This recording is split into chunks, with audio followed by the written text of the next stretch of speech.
What's up, guys?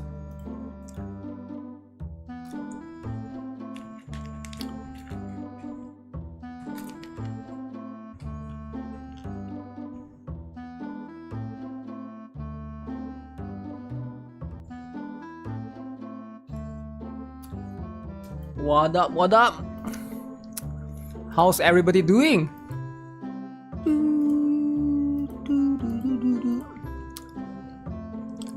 Okay, so this thing is starting in early secret stream. Sometimes you gotta have early secret stream, you know, just to bait the viewers. So that way, if you don't turn on a notification, you don't even know what's happening. Reroll time? Yo, chill out, man. Chill out. What do you mean reroll?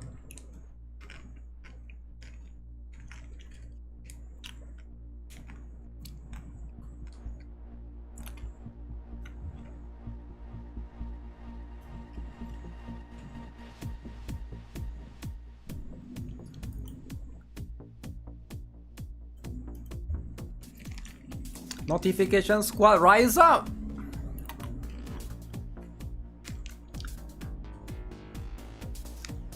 I'm gonna add this to my 20th gacha game. Will ETHERIA restart be the HSR killer? Will it be the HSR killer? Think about it. Opa Tamo Ara Brazil Akui, what's up?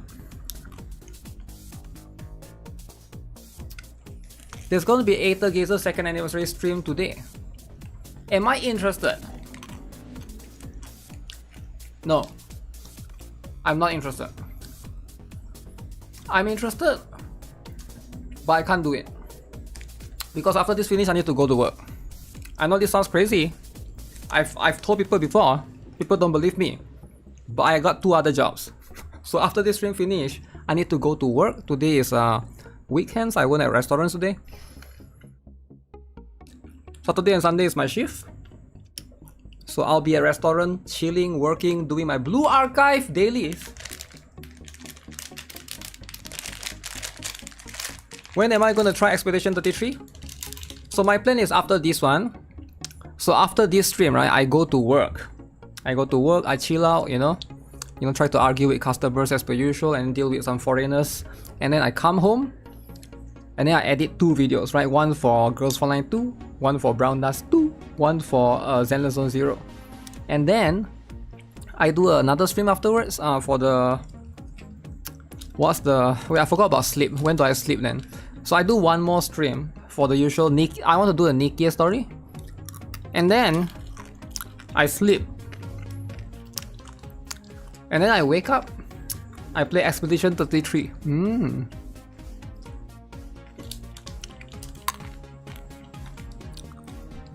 How does it sound? Sounds cool, right? Sounds cool, sounds cool. Sounds cool, you're happy, everybody is happy.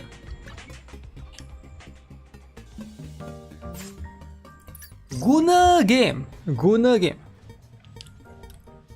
Does my colleagues know my YouTube? Of course not, right? Just like how people don't know what my job is. I never really tell people like what my real job is. I always keep things separate, right? Like YouTube is YouTube. Real life is real life, right? I keep things separate. I don't go for like parasocial stuff. So I try to avoid, like, if people come and be parasocial to me, I push them away, right? Or I secretly ban them. If somebody comes to the stream and be like, yo, like, how's your mom? Where you're from? They're just silence, right? Silence completely. They don't even know it. They can't even type anymore, right? It's like, because I'm the last guy to be parasocial with. You want to be parasocial? Go Gura is there. Damn, go Gura, damn. Go parasocial is the last person you want to be with me, right? Because I don't care about people, right? I'm like that. I be like that, man. Is ETHERIA restart PvP? Focus. I think there's PvP. There's PvP, it is, right? There's PvP, but The thing is, right, here's the thing. Here's the thing about PvP-ness, right? I think about PvP. It is going to be one of the core foundation of it, right? It's going to be pretty decent. But I don't think it's like the main stuff. But I do think it's part of it, right? It's part of it. I'm here, what's up, Waze Shizuru? What up, what up? What is up, what is up? Boom. Bam. I finished this. Oh shoot, I forgot to do this.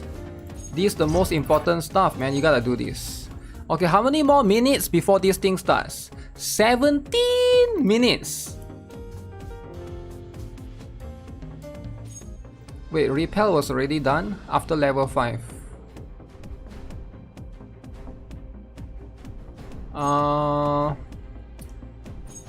So let me see, right? So this one, what do we do here? Info. Okay, there's one guy on the left, one guy on the right. Now how do you do this, right? How do you actually do this? Think about it, right? How do you beat up this guy? Because it's impossible, right? It's oh, I almost forgot about that. Gunner game, gotta be careful with Gunner game. Zenith. Alright, we go with Zenith. And then we put like a strong character.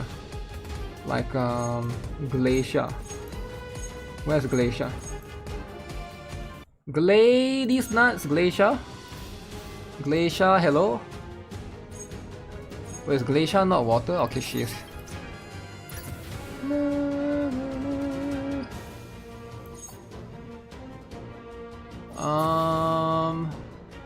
Apply revive.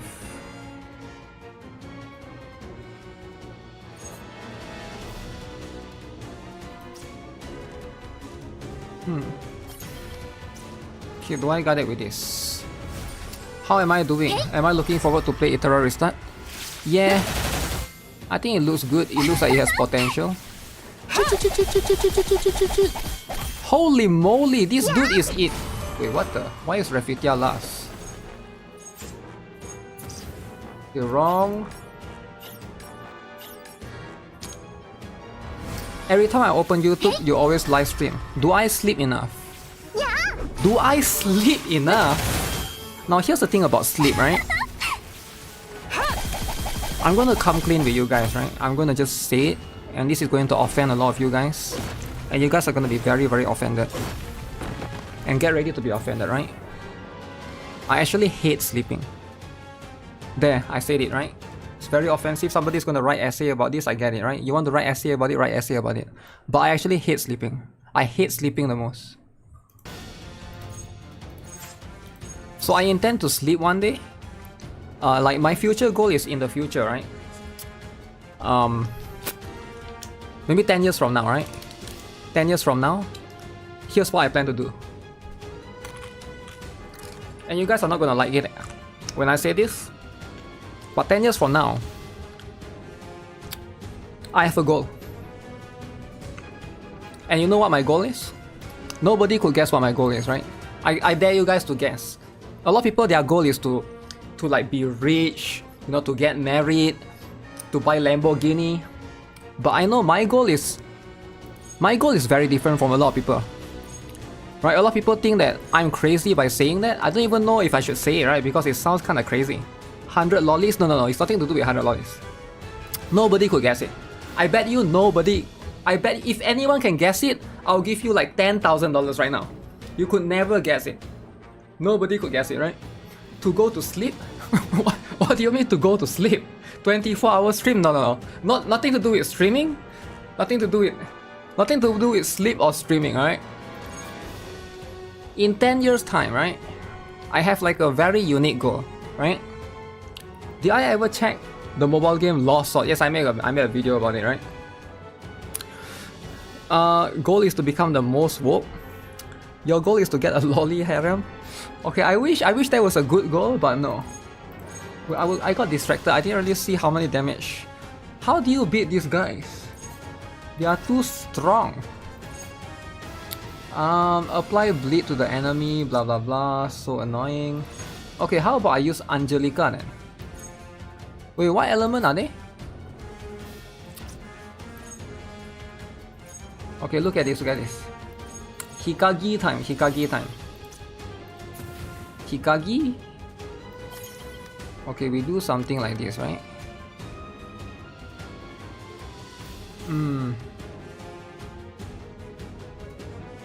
So who is tank here? In this case...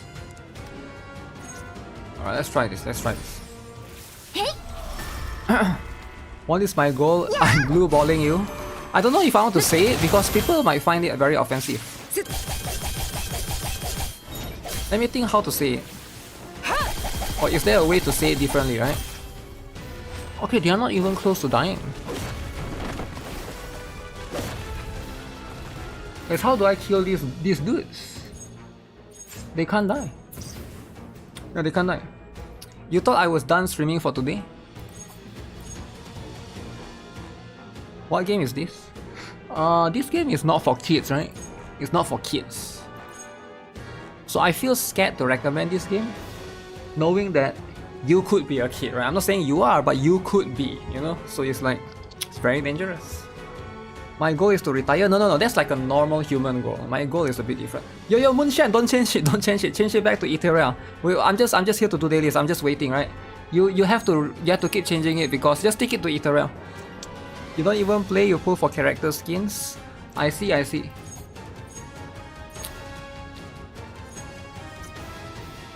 So you have to endure 2 Thorn. So I go with Thorn then.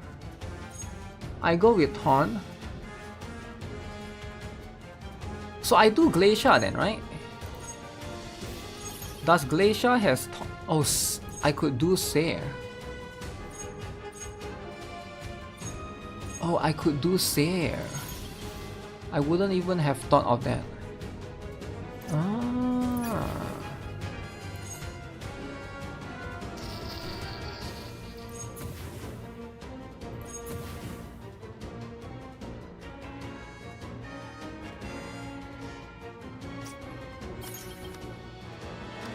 I could do something like this.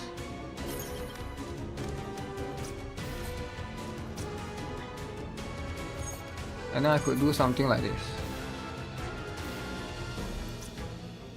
So they're gonna multi-hit me, right? This is the most wholesome game. This is the killer. This is you but for Girls Frontline 2. Girls Frontline 2 is goated. Only gacha I really play is NIKKE and Wuthering with. So if you don't really play, what do you do then, right? Like what do you actually do? Okay, do I have enough? Let me try this, right? Let me try this. Okay. Okay. Okay.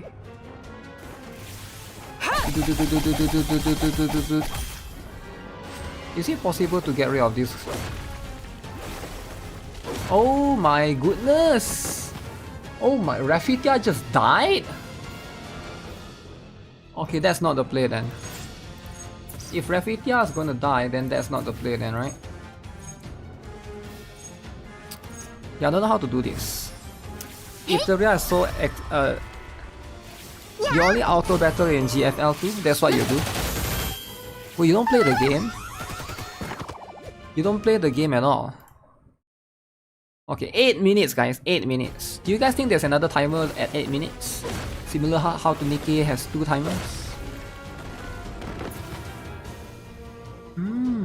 That is rough. That is rough.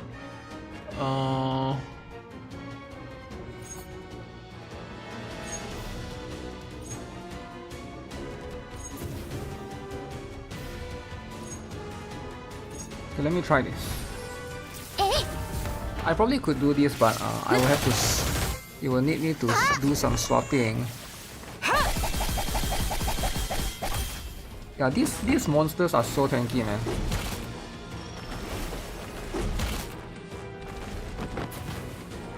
The bleed? Wait, how come I don't die to bleed?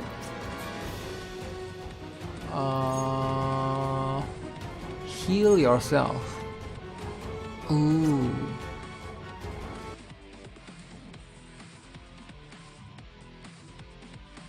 Oh damn, 7 minutes guys. 7 minutes.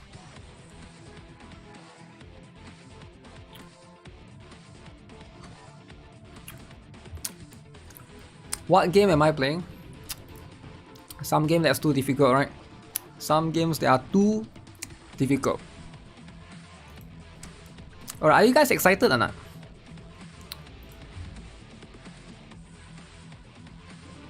Now apparently there's championship for this game. This game is gonna be an esports game, right? Are you guys hyped for an esports game? I should try Epic 7. You have a big reward event. You know I've played that game before, right? I played Epic 7 a lot of times before. Multiple times. Play Epic 7, quit, play Epic 7, quit, play Epic 7, quit, like so many times. If you want to 8-turn this, all gas and phase tank the attack with 90% defense. So I need to all gas. I would like to do that, but I don't have the gears though. I don't have the gears. Okay, let me go the fourth one then. Is this an epic killer? Okay.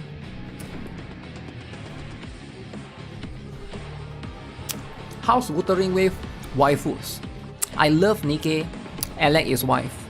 Wuthering with waifus is pretty good.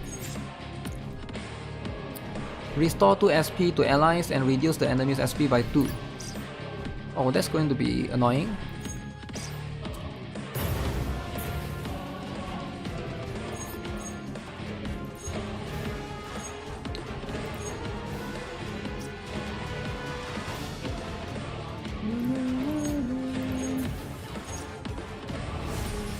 So it's gonna hit 2 enemies. Okay, let me try this.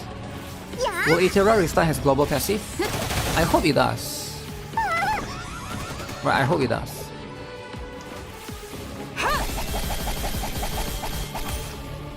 Okay, this one seems much more doable. That tie range... How did...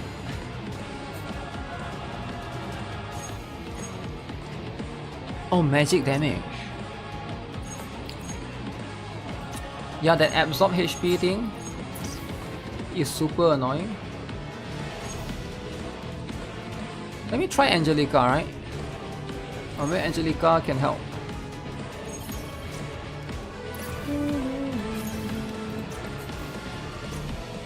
So it hits the most front.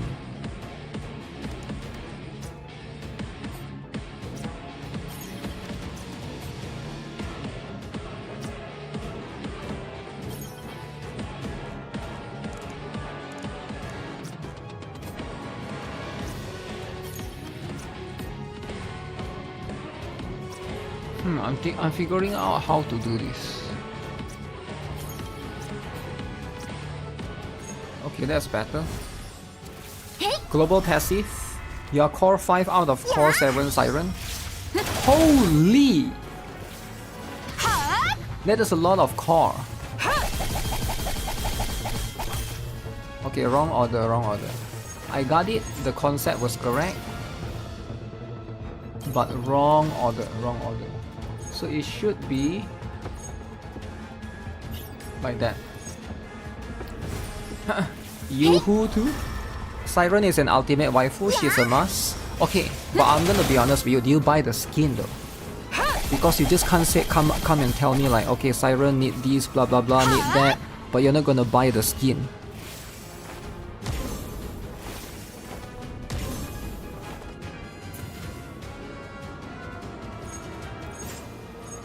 I can't believe that wasn't enough.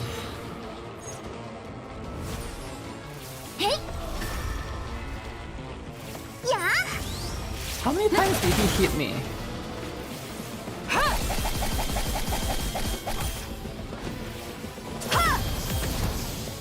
What?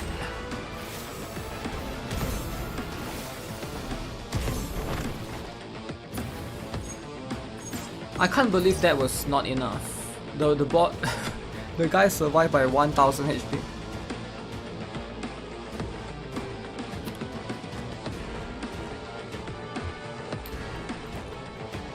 Okay, what if I do this one? Hey. Yeah. I'm too lazy to switch my gear now.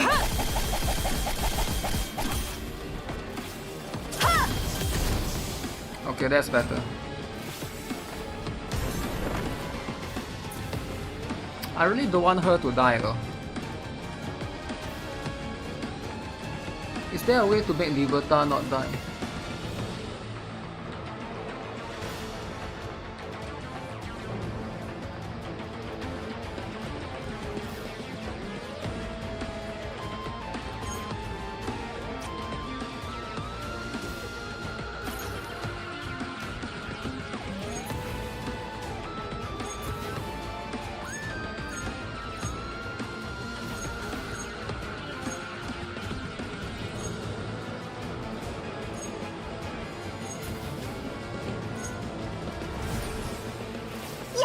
Oh shoot, which attack is he going to use?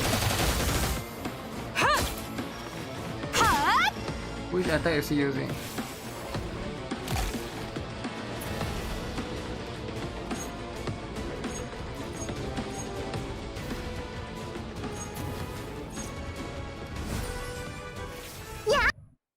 Alright guys, it's starting soon, it's starting soon. Time to be serious guys. It's starting soon. Did they announce a release date for Azure Promelia? Azure Promelia, eh?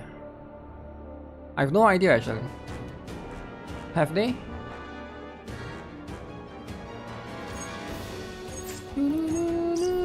Okay, let's do this first.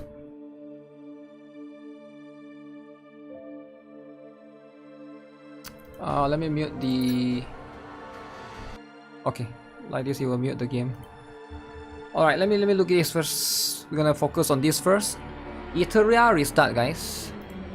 It's a bit soft.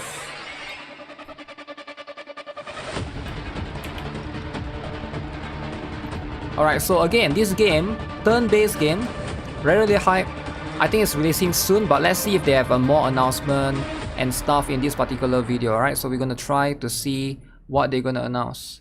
Try to max. Hello, hyperlinkers. Okay. Welcome to the ETHERIA Final Test Direct. I'm your host, Mary. Hi, everyone.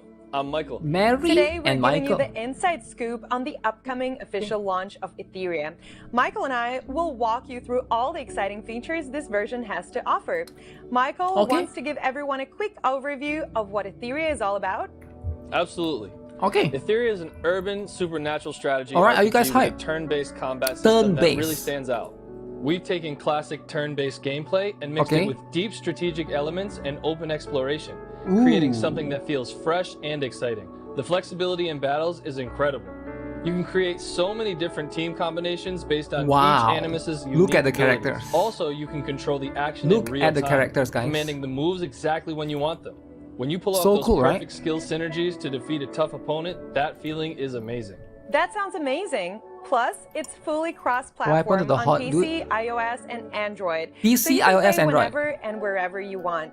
We've got a lot to cover today about what makes ETHERIA special. Hosts from but first, let's check out the preview video. Okay, guys. 世界を滅ぼす最悪を避けるため、神はほぼすべての力を尽くし、自分の身を最悪から God 守る used 神 the の power 国 to を作 create る。 divine.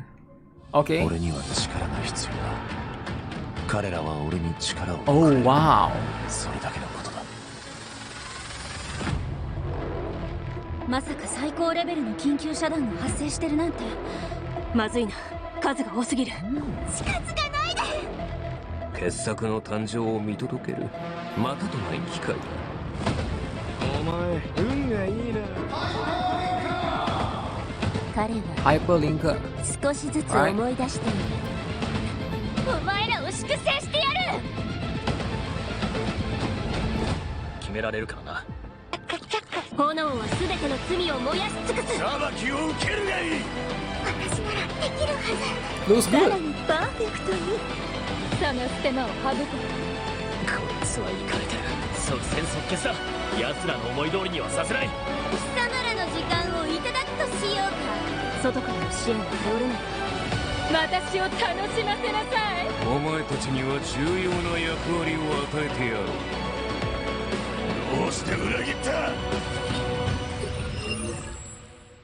Okay, that's a pretty good trailer. And did you all catch it? The PV just released the official release date, June 5th. June That's 5th. right. Pre-registration for the official launch is now June open on all major 5th, app stores. guys. You can also head to the ETHERIA Guys, pre-register, website to guys. pre-register for your preferred Get the platform. outfit, get the The outfit. best part? Pre-register now and you'll get exclusive rewards. For hyperlinkers in regions where this test isn't available yet, don't worry. We're working hard to bring the release to your areas too. Stay tuned for updates. To ensure everyone has the best experience at launch, we're running a paid test on May 8th. Paid this test? will include payment features with a special bonus. Payment Any as well, okay, purchases okay. made during the test I will come try with to buy multiple stuff. rebates at the official launch. Check our social channels for all the rebate details. Now that we've covered the test dates, let's look at what's coming up in today's direct. Okay, what's coming the up? first part, Mary and I will introduce what ETHERIA is all about. Okay, that's We'll show good. you all the exciting content coming at launch. Plus, we'll reveal brand new gameplay features that haven't appeared in any previous test. So many stuff. After that, we have a special segment lined up for you. Our community manager, Chris, will host a hyperlink conference. He'll be joined by content creators and ETHERIA's game director to explore the Content game creators and are gonna share be here. all the exciting in-game events planned for the official launch. All right, let's dive right in. First up, Michael, what's the main storyline and background of ETHERIA? The story of ETHERIA is set in a future where humanity faces civilization collapse. To Post-apocalyptic. survive, people transfer their consciousness into a virtual world called ETHERIA, where they live alongside animus, beings who wield the power of anima. For a time, everyone coexisted peacefully, but then a disaster known as Genesis began to corrupt the animus. They turned violent, putting human lives at risk. To fight back, the Union was formed. As a hyperlinker, you'll enter ETHERIA to cleanse the Genesis and restore balance to this fractured world. Wow, so ETHERIA's story takes place in a sci-fi post-apocalyptic setting. It's so unique and immersive. Absolutely. Now, let's jump right into the game and check out the actual gameplay. When you start the game, the first thing you'll experience is the main character's home. Wow. The interface is designed to feel like a Bunny cozy living ears, space. or fox ears, But rather, outside, right? you'll see a bleak, snowy landscape, reminding you that the real world is still trapped in the aftermath of the apocalypse. I love the contrast of having a cozy home away from the freezing and desolate world. It creates such a comforting vibe. Same here. The main character's home isn't just cozy, it's also functional. You can use the workbench to develop and upgrade your animus. Browse the archives with the Chaco Ring. Access other helpful features. The big TV in front of you lets you perform hyperlink summons to bring a new animus to your team. Also, you can quickly jump to any function using the shortcut bar. Most importantly, as a hyperlinker, you use the hyperlink device at home to dive into and explore the world of ETHERIA. Looks like the real excitement is just ahead. After all, the heart of the adventure happens in the virtual world of ETHERIA. That's right. In the main storyline, as a hyperlinker, you can explore sandbox-style levels in your virtual world. You'll team up with your partner Maggie and other animus to take on challenges together. We built ETHERIA using Unreal Engine, which let us create these gorgeous game environments and characters. The main story features high-quality cinematic scenes that really pull you into the world as you explore and uncover its secrets. Those scenes are absolutely mind-blowing. I can't wait to see what kind of story will unfold. This one is in chapter 1. For hyperlinkers who want to focus on efficiency, you can speed up the story by holding down the fast-forward button or even skip scenes altogether. Skip story? While exploring, you can take out weaker enemies with stealth attacks. Any story skippers? But for the tough ones, you'll need to face them head-on. You can skip story? Combat in ETHERIA uses a turn-based system where your animus' speed determines who acts first. Skills don't This girl use is up free, by the way. resources, but She's they an do SR. have She's not cooldowns. even SSR. When you're up against But she's powerful very enemies, good. you'll really need to think about your strategy. From what you're saying, it sounds like combat in ETHERIA really makes you think strategically. So Michael, what's your advice for new players? Okay, what's the How advice, should they right? put together their team of animus? It's honestly not as complicated as it sounds, and it's super fun. Let me break down how combat and team building work. Early in the story, you'll already have access to a strong team. During the prologue, Maggie introduces you to 4 powerful animuses from the Union, so you're set up for success right away. Right away. You'll meet Gray, who boosts Gray critical is free, damage, yes. Chachi, who can stun enemies This and dude help is free, teammates, yes. Dorothy, who keeps everyone Dorothy healed up, is in and this game. SSR Animus Leon, who deals massive damage. Oh wait, Leon These is 4 SSR? make an awesome, well-rounded I thought team she's an that can SR. handle most early challenges. They're perfect for farming equipment dungeons and other early game content. Leon especially stands out with her incredible damage output. AoE. She'll carry you until you build more specialized teams. You'll probably see her dominating PvP matches too. PvP? Players love her. It's obvious each Animus has their She's own the role in PvP battle. killer. Winning comes down to finding the right combinations and strategies. Okay. Michael, can you tell us about some other Animus units and what makes them cool? For sure. Each Animus in ETHERIA has been carefully designed, and when we launch on June 5th, you'll get to meet even more new characters. Let me give you a quick preview of the 5 new Animus coming at launch on June 5th. Real Mocha, the Union Sweetheart, a tiny sugar-loving girl who loves the spotlight. Rosa, who's ruthless and pretty intimidating. Tsukiyomi, the top student council president. No, not free, right? 13th Not free. District Yeah, High yeah. School. You have to pull. Born, one of Astral Union's 3 CEOs who hides a sharp mind behind a friendly Wow. face. And Mia, who's super Mia! energetic and always looking on the bright side. Mia, Sounds like kawaii. each Animus brings something totally Oh. unique to the table.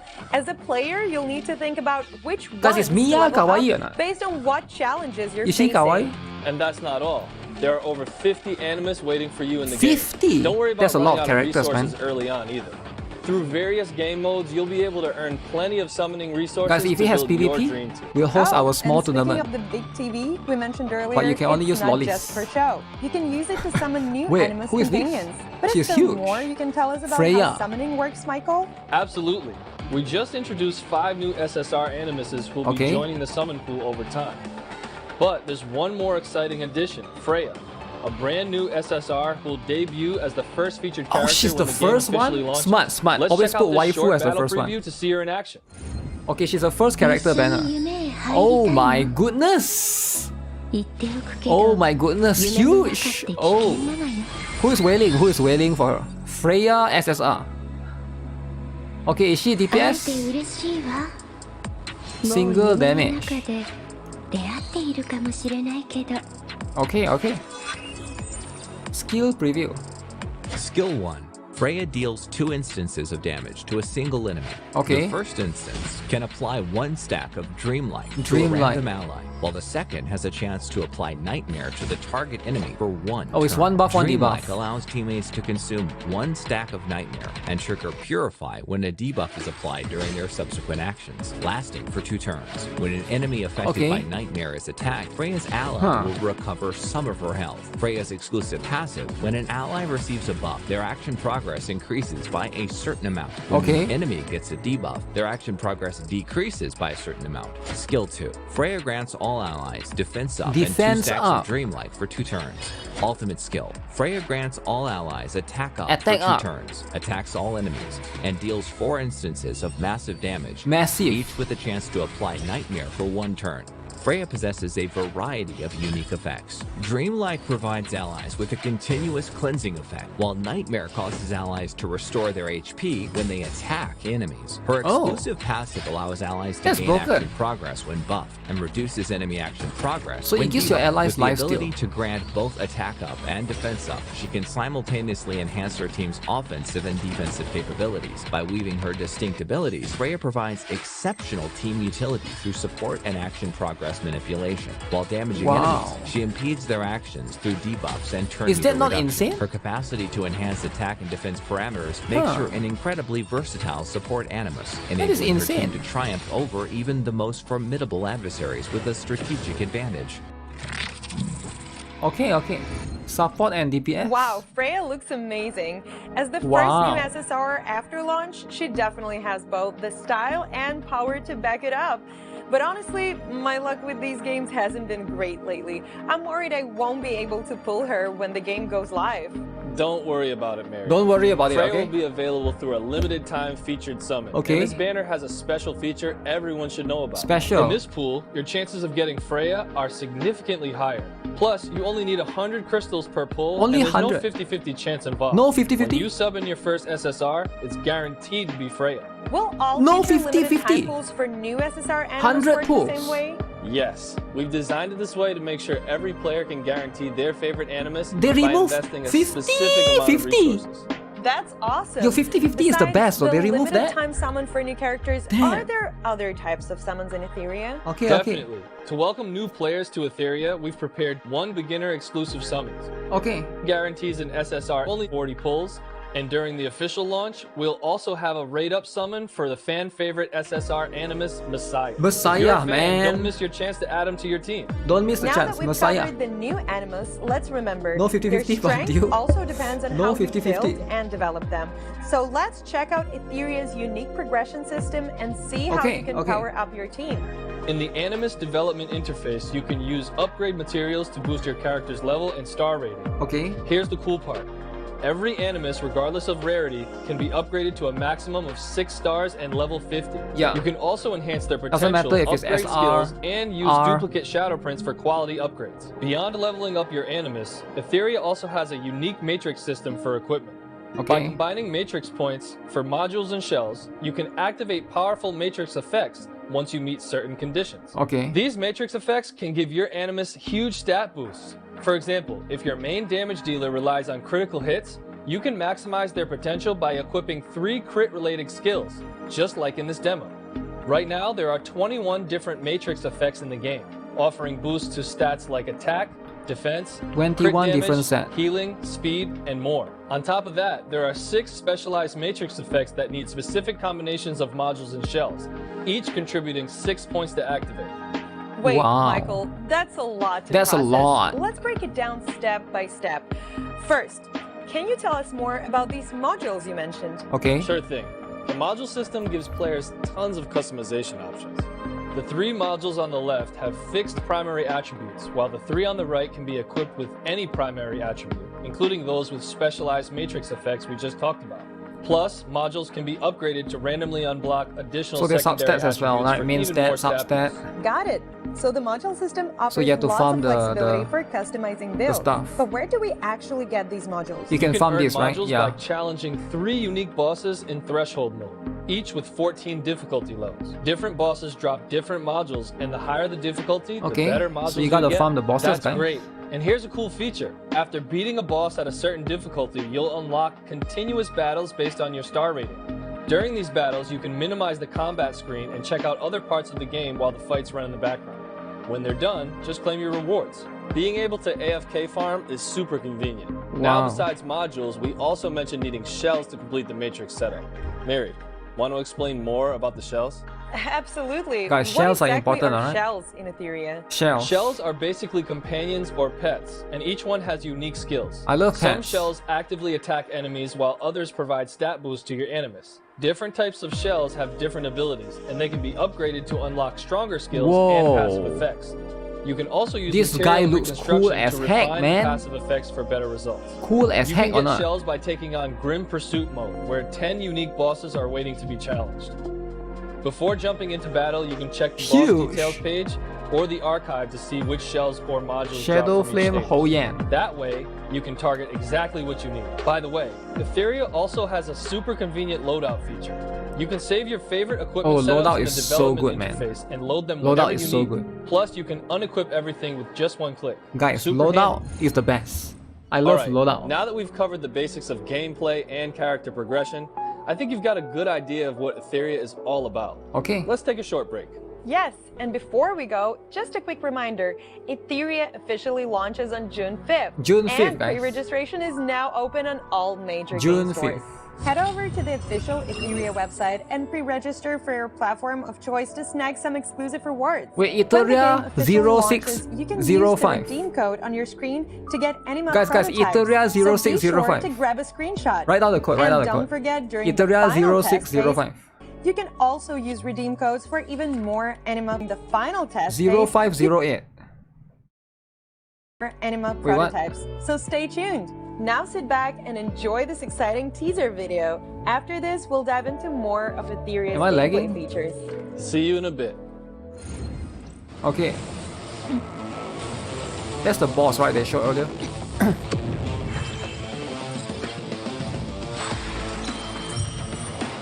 砕かれた夢が叫んでいる。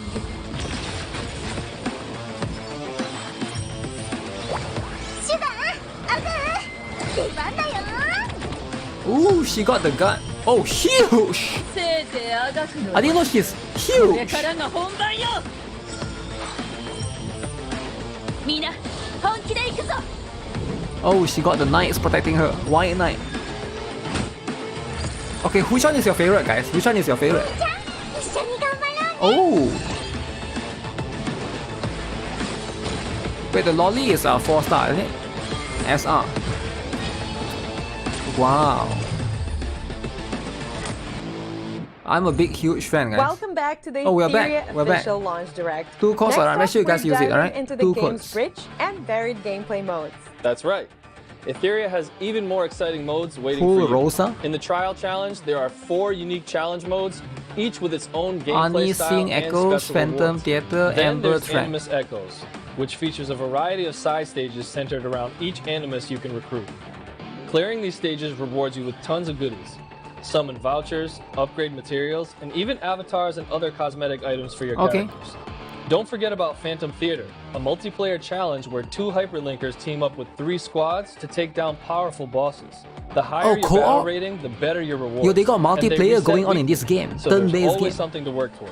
Deep within ETHERIA lies the abyss of decay. So team up known with as 2 other Ember. players. Hyperlinkers are sent to explore this That's mysterious cool, man. space That's cool. I like it. Ember exploration mode. This I'm gonna mode get some features whales to 42 team up with me. sequential areas where you'll tackle exploration challenges and battle various bosses. In these areas, you'll encounter consciousness corridors that require Oh, this boss is huge, sandbox-style man. exploration. I like that boss. Mind rifts, where you'll face specific Animus teams, and Memory Abyss, where you'll challenge fully Holy, powered how many bosses with contents are enhanced there? skills.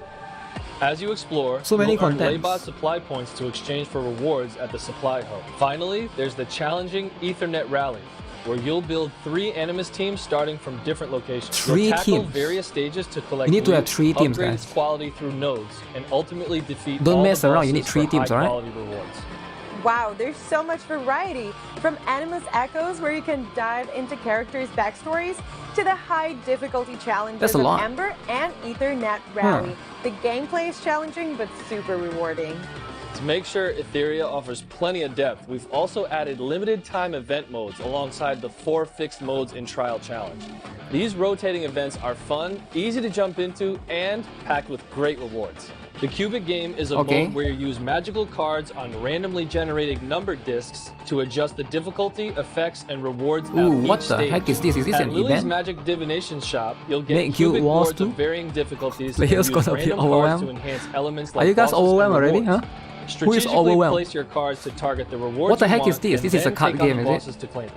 Then there's Champions Call, Champions a prediction Call. event where teams from major ETHERIA factions compete in the arena. Arena, guys. During the event, you'll predict which team You will can win bet the who to championship. win. Guess correctly. Betting and is very you'll earn important, even alright? better We'll do a rewards. guide on how to These bet. 2 limited time events people will love kick betting, off right? with the official launch, and we'll keep adding more exciting ones. More in the future. exciting ones in the future. This all sounds amazing. Okay. After hearing about so many fun So much and fun, right? diverse gameplay features, I'm really looking forward to the official launch.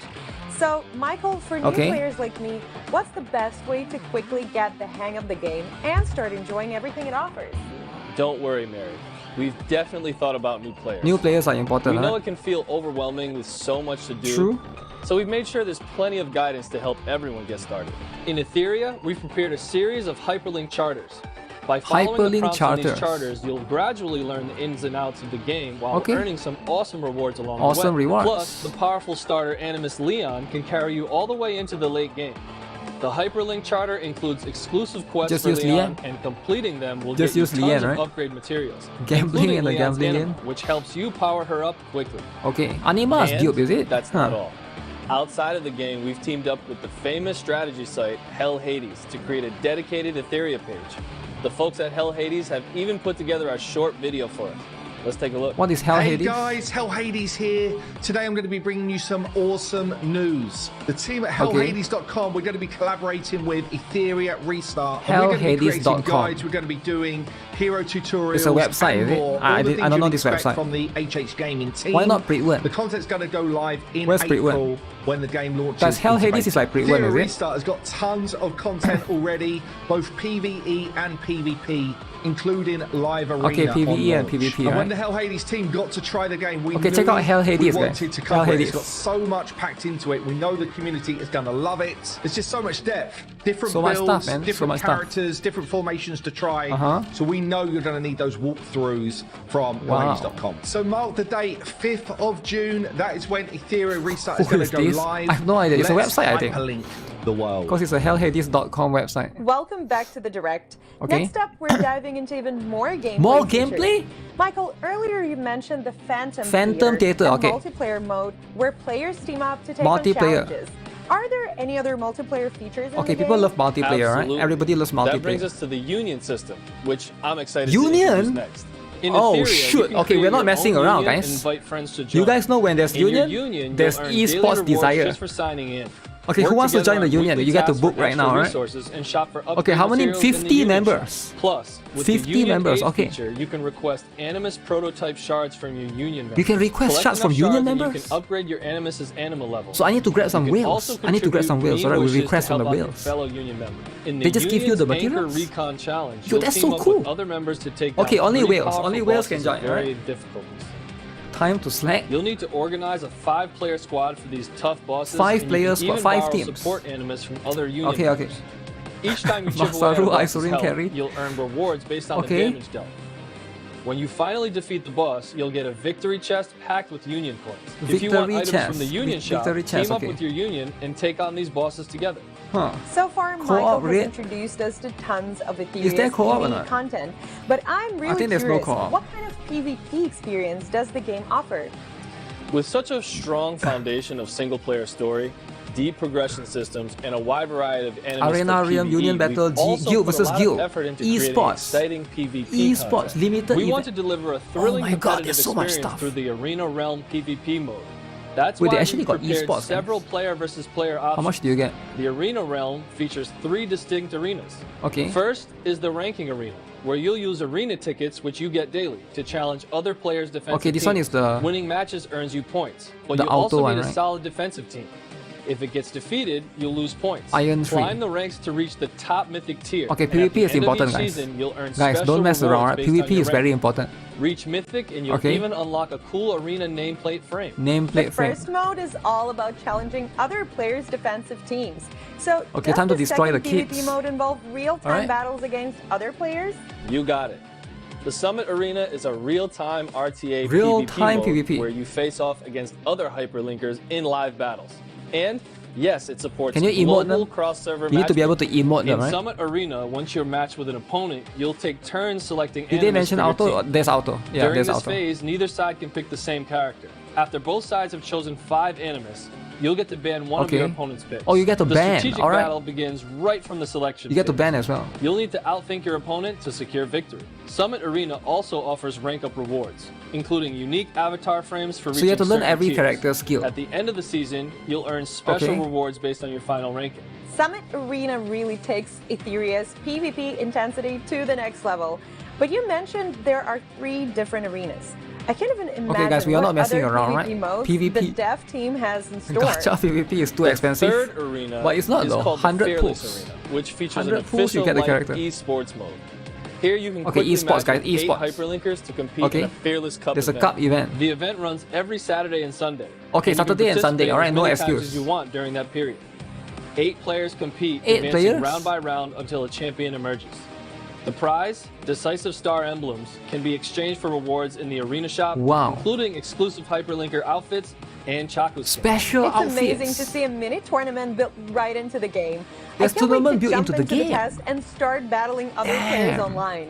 And that's not all. We're putting the finishing touches on a GVG mode called United GVG, Front. Guild versus Guild. This mode will launch after the official release on June Okay. 5th. So stay tuned to all Guys, our they got social Guild versus channels Guild, for alright? more details. If you In guys want to our join the last guild, test, better be top serious. players from around the world competed in the FCI Fusion Cup Invitational. What? After some intense battles, a champion was crowned, and players saw the Xiang incredible Kai and variety Blood of team Elves. compositions and strategies that RTA gameplay offers. So, after the Okay. official launch, can we expect more exciting tournament? Absolutely. Player feedback and the What? demand for competitive play have always been a major focus for us. In the future, ETHERIA will provide a global stage for competitive players. I'm thrilled to announce the GVG. ETHERIA World Summit, the ultimate global tournament for ETHERIA fans. Let's check out this short trailer. Okay, esports, guys. Europe, Americas, Southeast Asia. How about South America?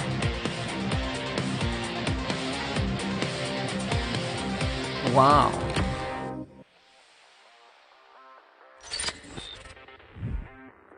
Global Invitational. Hi, Hyperlinkers.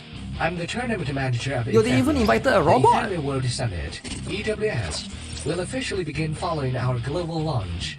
It's worldwide tournament open to all, where victory is the only rule. Okay, guys, are you guys interested? Those who rise to the top. Our first global invitation is about to kick off during the upcoming final test in May. Okay. All players will be eligible to register. Okay, time to register. After the official launch in June, the top 128 players will receive the official invitations to compete in the global invitation. 128. Selection will be based on in-game summit okay. rankings. Going pro in the gacha game. Pro esports, guys. If you guys ever want to be esports player, now's your chance. Rewards, with the top 3 earning cash prizes. The best player will get the chance to face a legendary player in a real-time 1v1 duel and earn a direct ticket to the EWS Grand Finals. Grand Finals. This debut year marks the beginning. Okay, guys, who is joining? Who is joining? You have to own every character, alright? Including open qualifiers, regional finals, and ultimately the EWS Grand Finals. To deliver the most compelling competition, players will be selected based on both performance and potential. Okay. For detailed rules and upcoming schedule updates, Storm your pilgrim. please stay tuned to our official entrance is debit card. No, you can be free to play. What if there's free to play, right? Wow, how did Shaka suddenly turn into such a they cool even got robot? such a cool robot. I didn't expect to see one here. Huh. I will be waiting for your challenge at EWS. We're gearing up to launch our first official tournament right after the game's release. Players who compete in Summit Arena during the final test and after the launch will have a chance to qualify. Make sure to follow ETHERIA's official community guys, for esports, updates, right? Now, and don't let's mess see who around, emerges right? as the strongest player. That you get to be the strongest player. player. First part of our ETHERIA Direct. A huge thanks to Michael for walking us through so much of the game's content. Okay. And thank you all for tuning in. We can't wait to welcome you to the official launch of ETHERIA. Yes, ETHERIA officially launches on June 5th. And pre-registration is now open on all major game stores. Are they Head over islands? to the official ETHERIA website, pick your platform, and pre-register to claim some exclusive rewards. When the game goes live, you can use the redeem code on the screen to obtain Anima Prototype. So be sure to take a screenshot and save it. Additionally, during the final test phase, players can also use the redeem code to receive Anima Prototype. So don't miss out. And stick around. Up next is the second part of our preview stream, the Superlink Conference, hosted by our community manager, Chris. He'll be joined by several content creators and the ETHERIA director for an in-depth discussion about the game. Now, let's hand things over to Chris, Who is Chris? community manager. See you later. Goodbye. Okay, Chris and the director and content creator. Okay, let's see then. Forget esports. Esports are important, alright guys? Esports is very important. No 50-50 and real-time PvP. Guys, real-time PvP is the most important thing, alright? Like, what else could you ask for?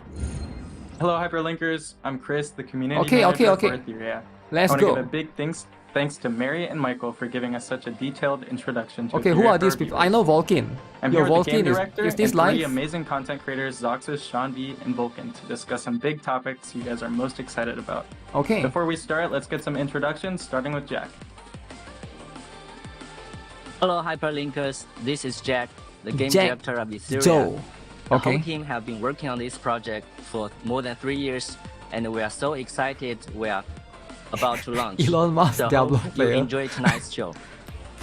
Ball, yo, chill, What's up, everyone? I'm chill, Zox. I've been basically, covering every single beta that this game has had, bringing you guys tier lists, not only from global, but also from tier the list, guys. All right, we're gonna check out. So yeah, I'm just really hyped to see all the things These are that content you guys creators, right? The to three. experience.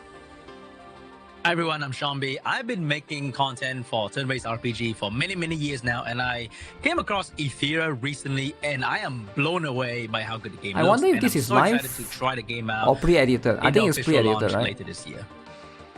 Hey guys, I'm Vulcan. I've been creating content for 5 to 7 years now. Yo, Vulcan got really Pokemon in the background. It's a genre Is that Goku been really on the top shelf? especially the ones where you got some Too many dudes in the game. In the last beta for ETHERIA, I managed to finish rank 1 in Arena, so it's safe to say. PvP tier list? Yeah, there needs to be a PvP and PvE tier list, right? But I have a feeling PvP is always going to Welcome everybody. change. First, I want to hear your thoughts. So after watching this new live stream, what stood out to you guys the most? And what are you most curious about? With Jack here, I feel like it's the perfect chance to ask. Well, thanks, Chris. I guess I'll go first. So I've been basically, like I mentioned before, covering ETHERIA since the very beginning. Basically looking for new character reveals, making videos on like anything, I think it's a basically a new unit, and anything that basically is fresh coming into the game. With that being said, I'm actually really curious. Since it's been about 2 months since the beta, and really honestly since we had the test, we've seen a bunch of brand new characters come in that beta.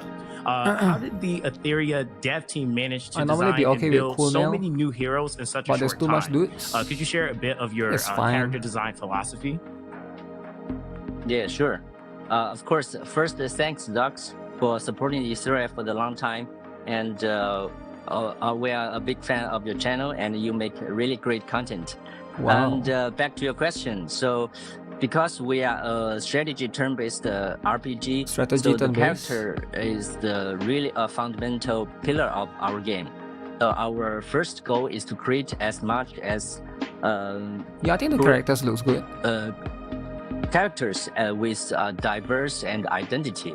So we put a lot of resources and in this aspect.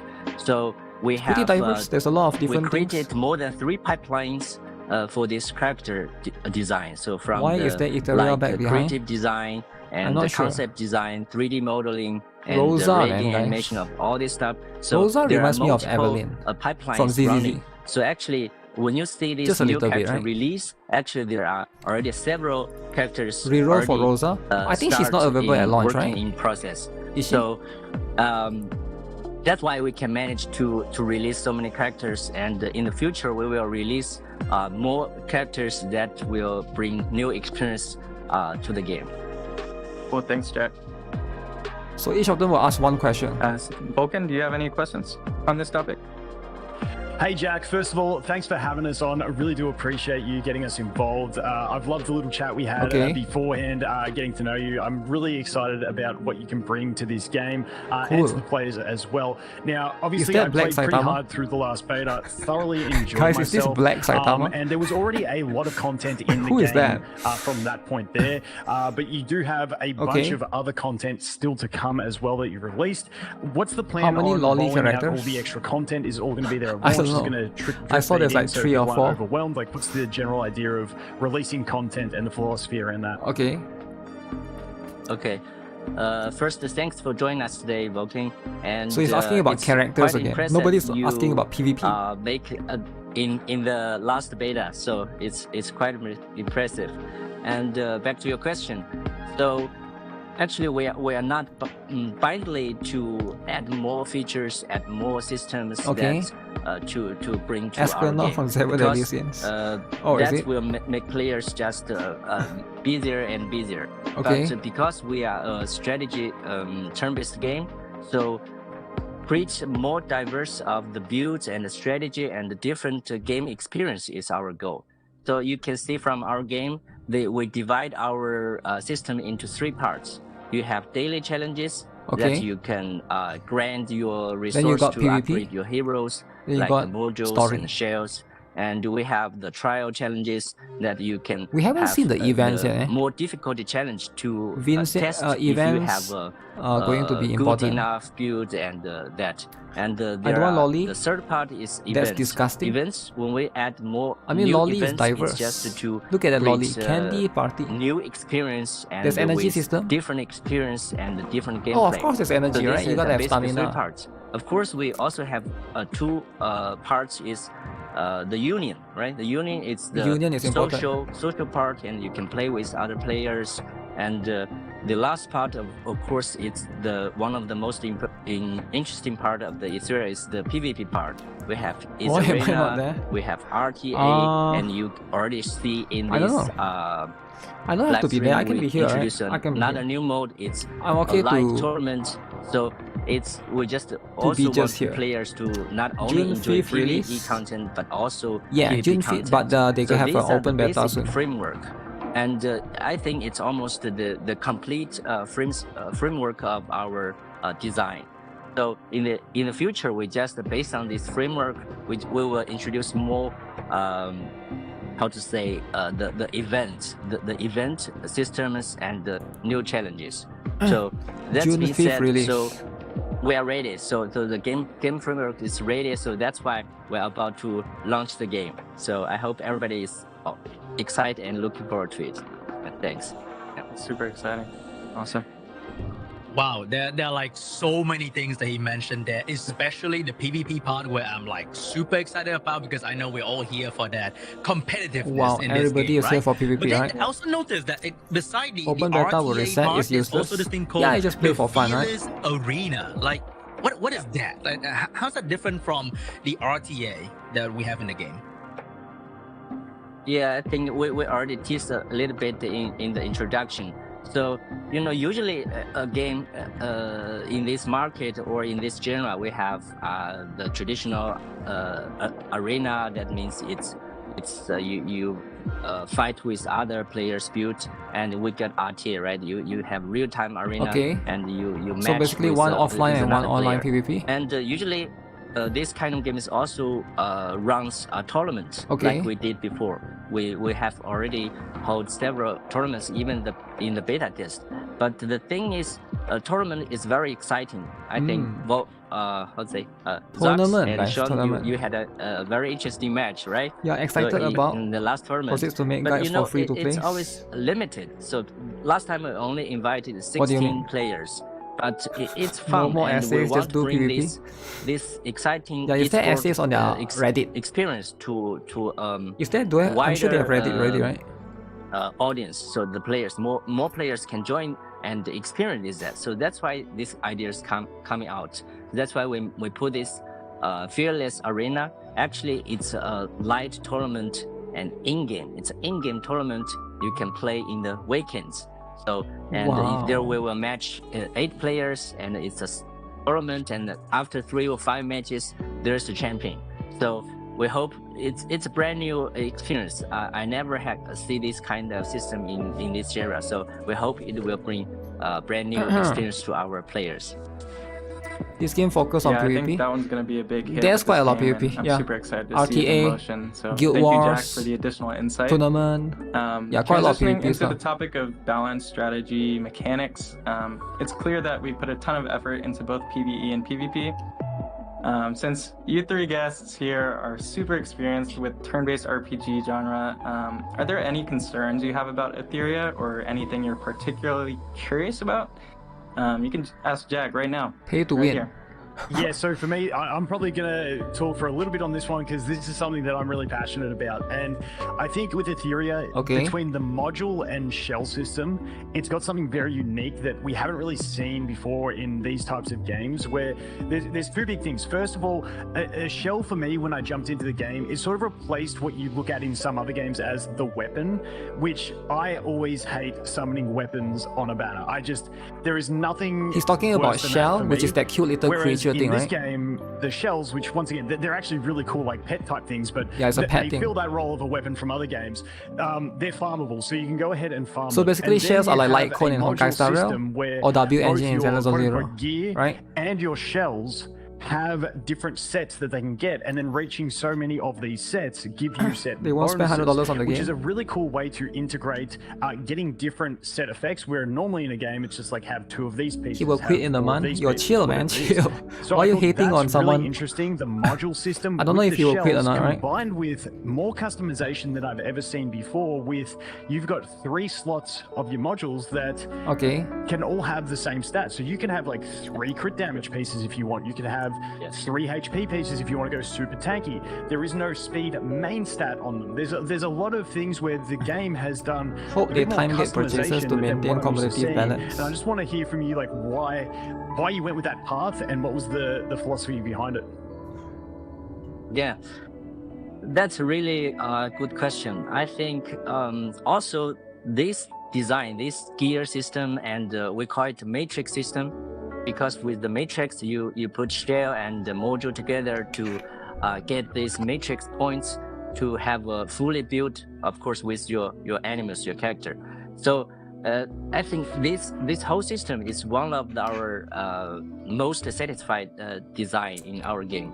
Because no speed or there's speed for this sure. Setting, speed, this design, we have 3 or 4 other solutions or approach, but we are still think it's not there. And of course, we can reference other games. There are a lot of games on the market which can just take one we think are good, okay enough, and we just take it and do a little bit adjustment. But during the very early stage, we just think it's not right. It's just too similar with others, and there's no fresh experience. And we also found the builds is quite limited. When will it release? After June you play 5th. a while, it's a kind of it's preset. Yeah, that's speed right there. You can see main stat defense, so we think about speed plus 18, improve this effect resistance, attack and HP bonus. There's effect resistance and hit rate as well. Is to want to create hit rate, effect hit rate. A diverse and so the rich combinations or builds of this strategy. The player, even Don't the forget playstyle union of rate. the players, I saw. they can choose their own way. So when we come up this solution, when we introduce this matrix PvP with esport shells above all and gacha. modules, I think Is it we weird? find this Is this solution. the only one that's You can PvP say if in esports? the end game, we have more than 50 animals. We have more than 20 types of modules. Yeah, PvP and esports we is have quite rare, right? more This is than going to be one of the first ones. 20, I would say, shells. With this combination, of course, you may think a little bit complicated for beginners, but when we design a game, we will design for the end game, and we will introduce these systems one by one, step by step, to the players, and they will get familiar with it and learn it, and with a learning curve. And in the end, we hope in the end everybody get familiar with this, and they can have more choice and more diverse of the builds, then make the game really fun, not only in PvE but also in PvP, especially also in the real-time arena, so ITA. And then we can have really interesting matches. So that's our goal. Yeah, I honestly, I have something that I want to actually piggyback off of, because we are obviously talking about like relics and cores, and I think that kind of like leads into like the idea that this is a really deep progression system. It depends. And I guess that kind of was like one of the things what I was do the wondering casuals like me do? You know, how exactly if you are guys casual, want you to can still enjoy approach PvP, right? Trying to maintain talents or maintain. You just have to focus on your own rank, your own tier. Variety and the strategic diversity. If you're casual, you'll find other casual in silver tier. Because I think one of the things with you don't think about gold tier or that, platinum, right? Especially when you, I guess, have both PvP That's how and it is. PvE.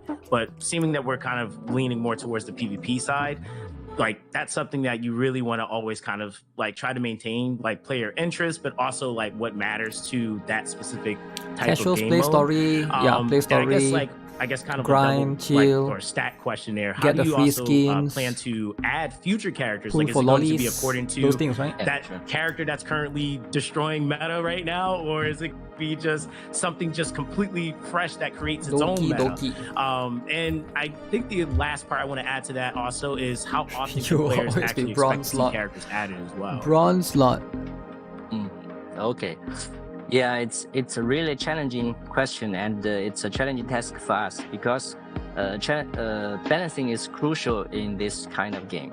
If you lose balancing, and then you lose, how to say, the diverse of the builds. Guys, and balancing, then the player right? will have the similar play style. They will find the jack of all trades heroes, or they will find the Just get the best rank you can get, no need to go for rank 1. Break down That's all true. these systems. Or Try your best, if you right? see in the arena, everybody selects the same hero, it will be super boring, right?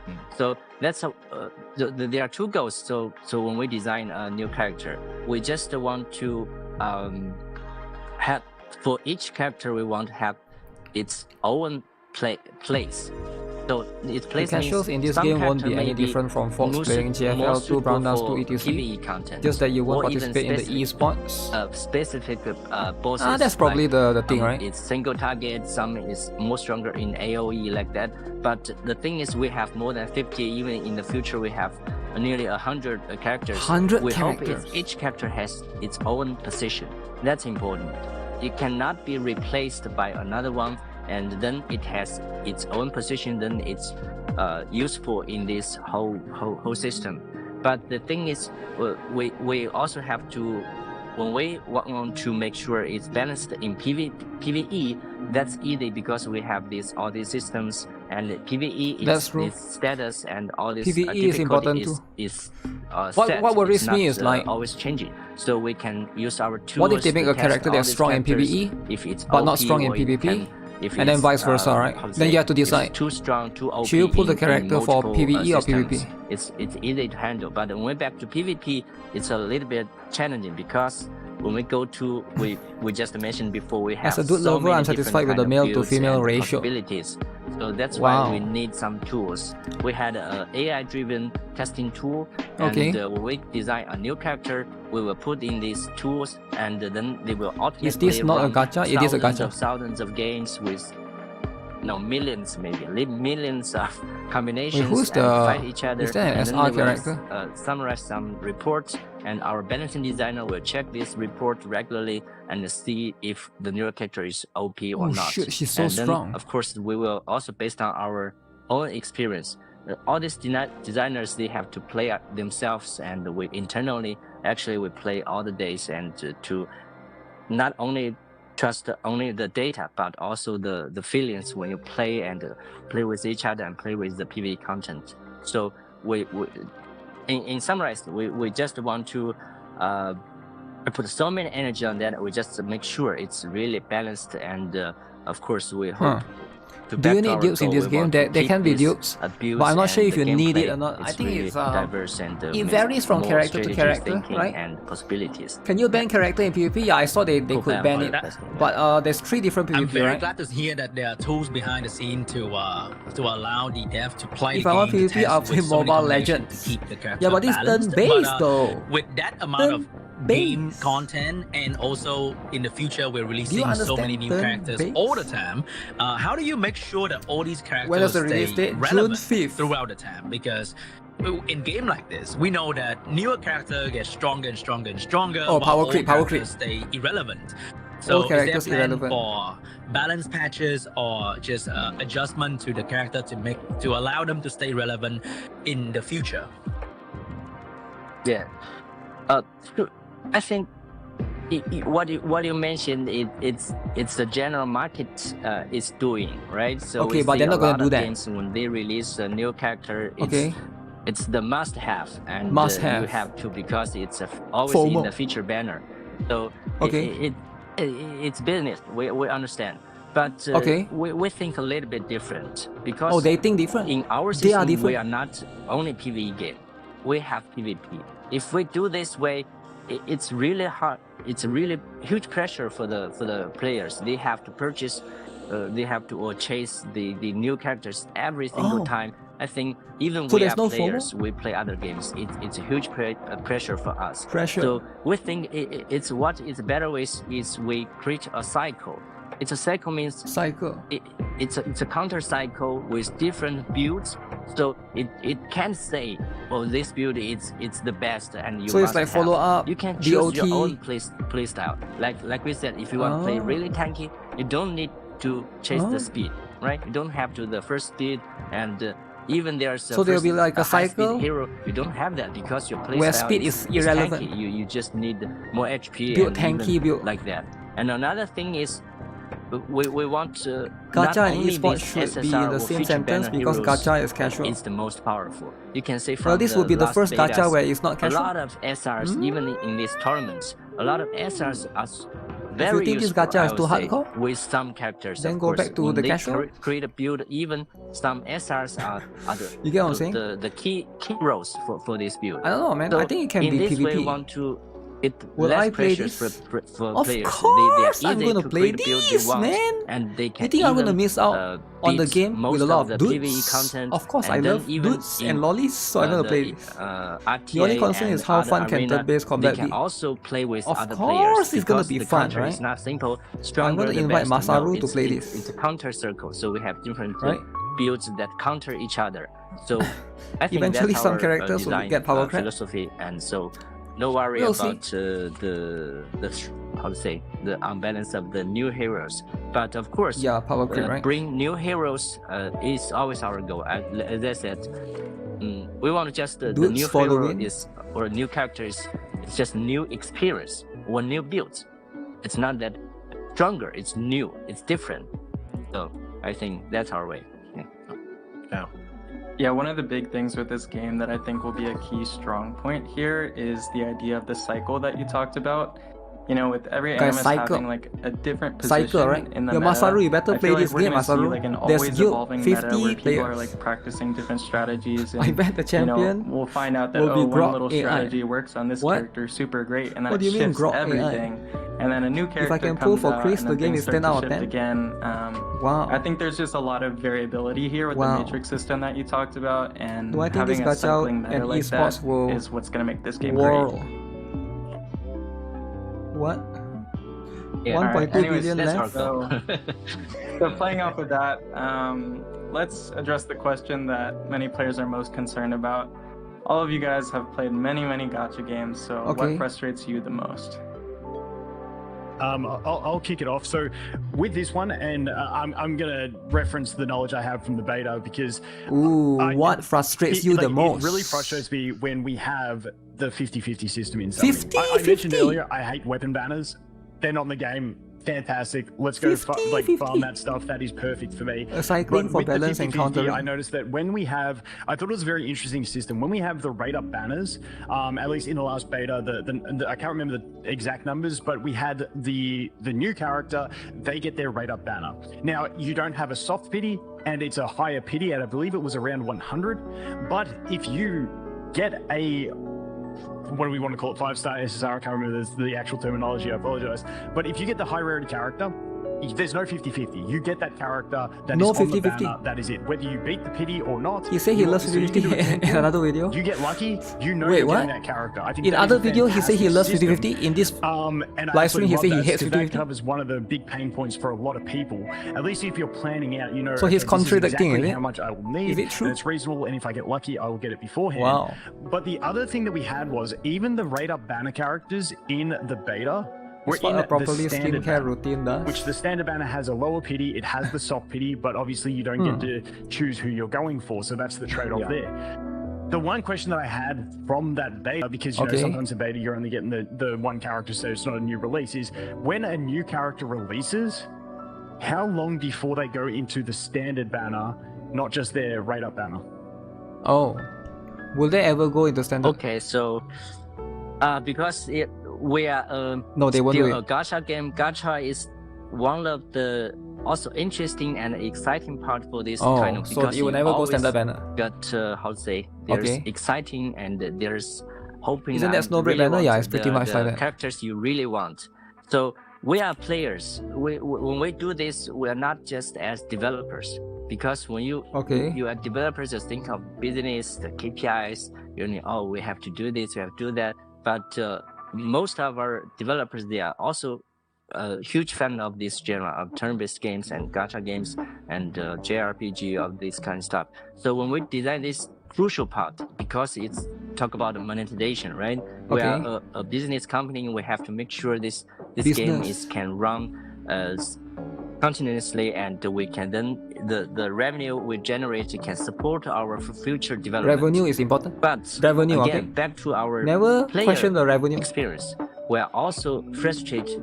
We still frustrated when we pull in some other games when you get this 50-50. So like you said, so that's why at first we just decide to totally remove that.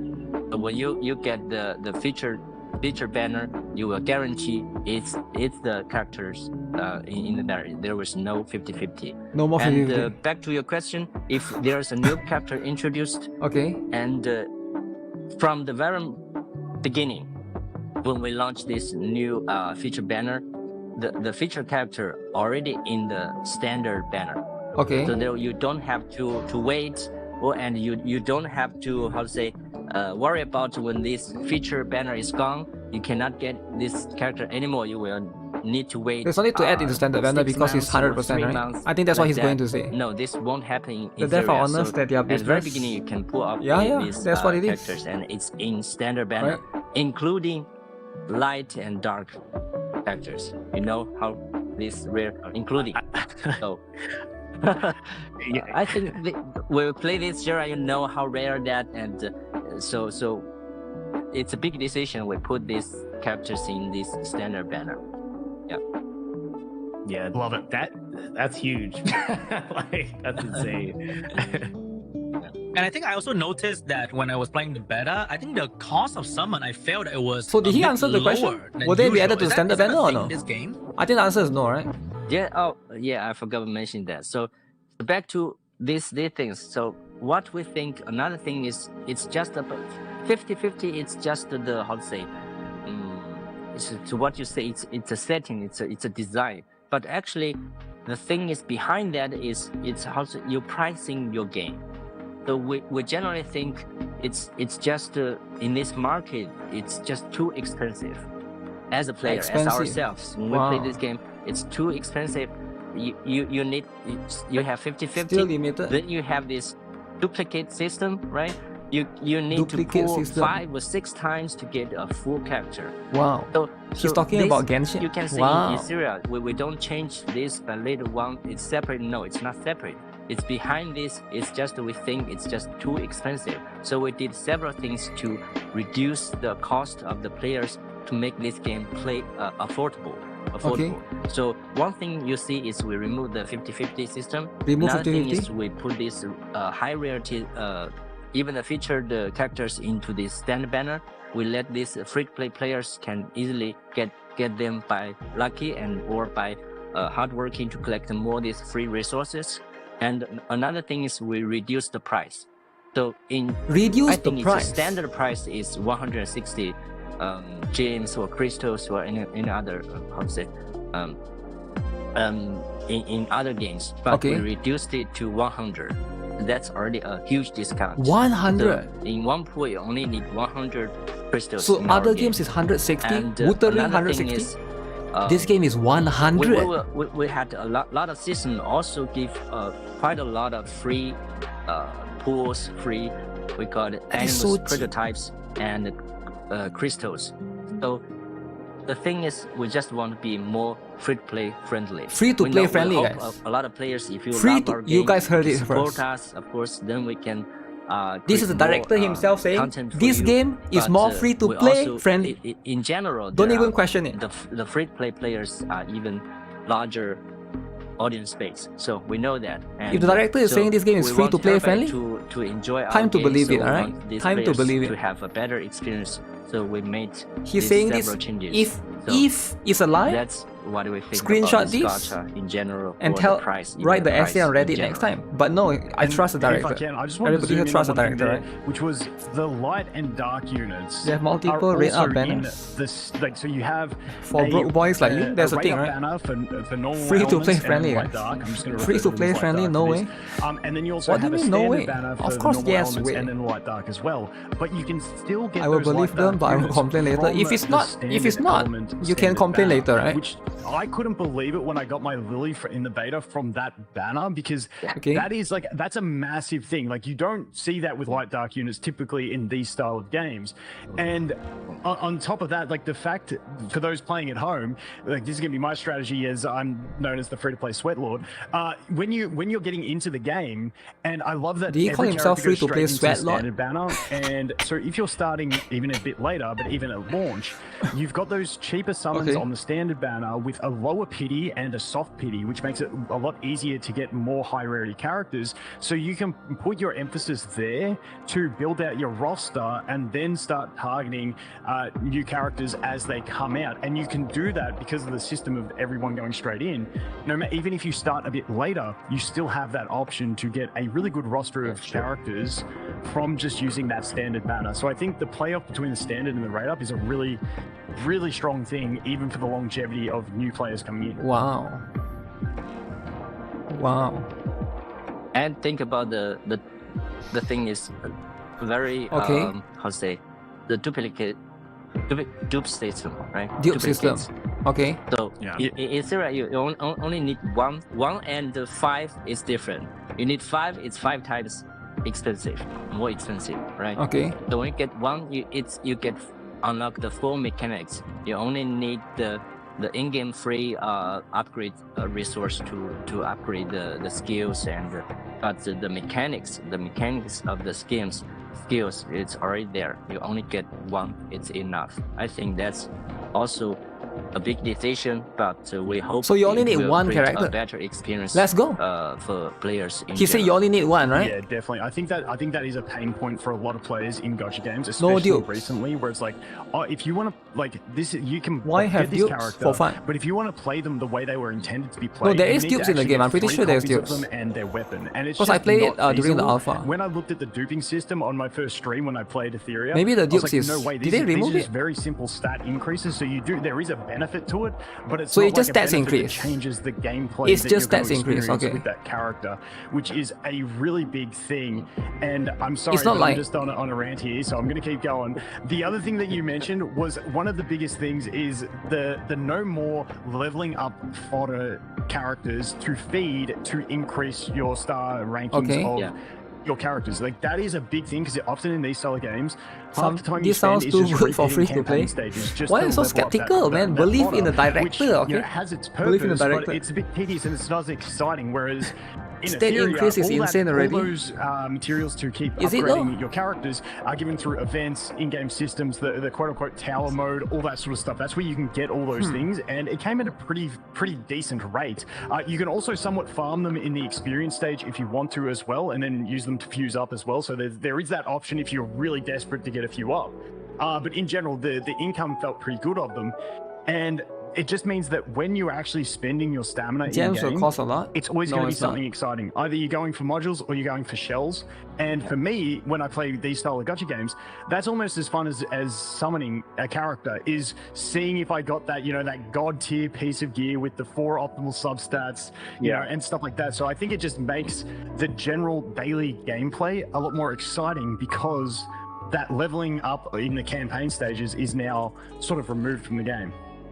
Yeah. Wow. Yeah.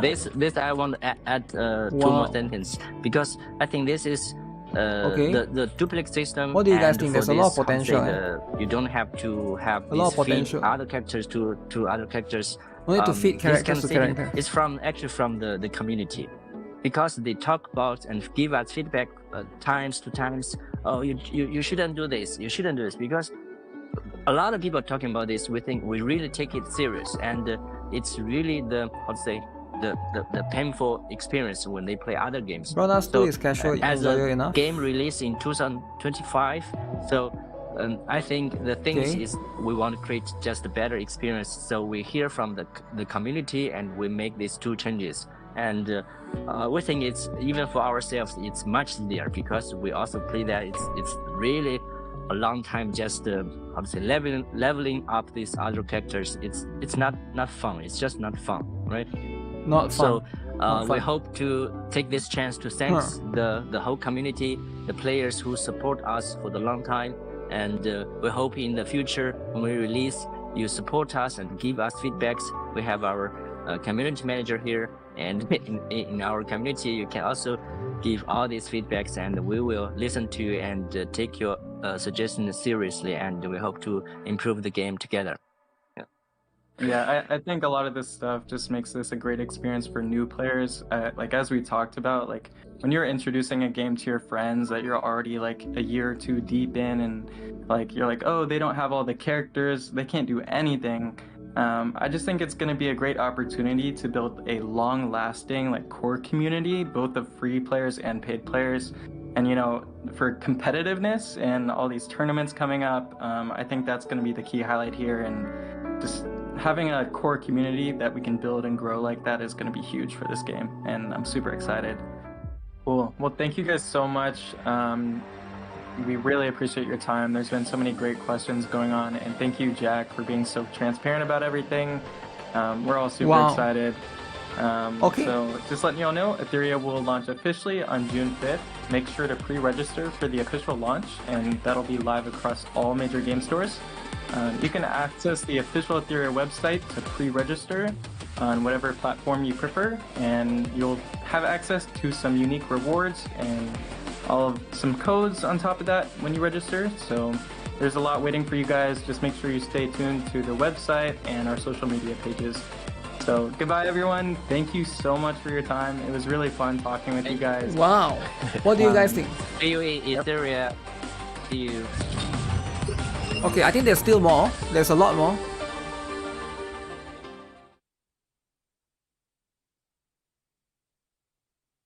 Are you guys hyped or not?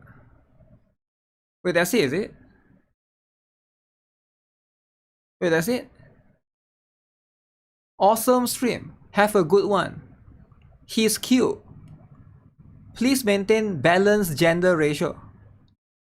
ETHERIA is going to be fire. Better than Honkai Star Rail.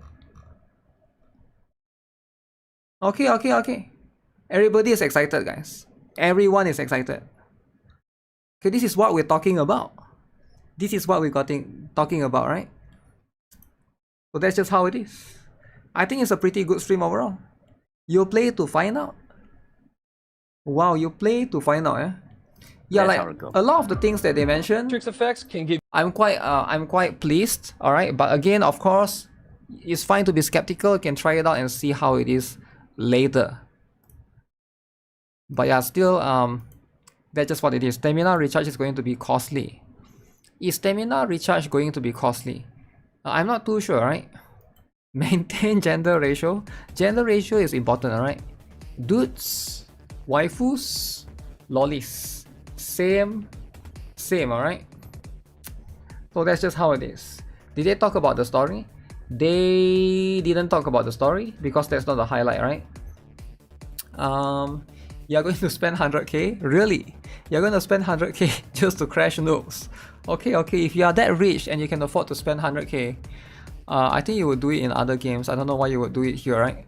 But I can see, you know, the perspective. But yeah, I do think that this game has a lot of potential, right? There's definitely a lot of things to look forward to. You know, I do think that the game definitely is going to be one of the better ones. Alright, if you are looking to play like PvP gacha games, because what other game has PvP, right? Like what other game has PvP? Because if you think about it, most games don't really have PvP. But if this game has PvP, then that's what it is. Gender ratio is for the Wokies. Epic 7, solo leveling. Also, why are you guys hating on walking, eh? Volking is wholesome, alright? Isn't Volking the guy that what game is Volking playing? He played Honkai Star Rail, right? I can't remember. Oh yeah, AFK Journey. Honkai Star Rail will implement PvP in 4.0. The game is focusing on PvP. Yeah, the game is focusing on PvP as well. So there will be plenty of things to look forward to, right? That's just what it is.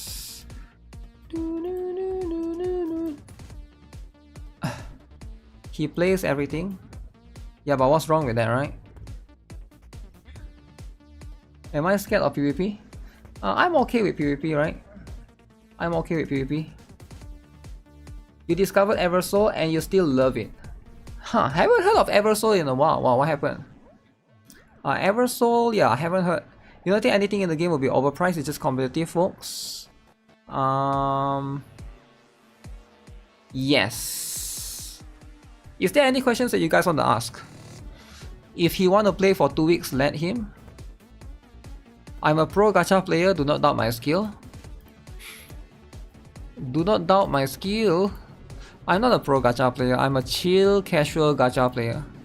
But we'll see how this I did play the game during alpha as well. So there's that. Boom. Where's my alpha video? If you guys want to see more, you can check out the alpha to have an idea. ETHERIA restart. That was like a while back, right?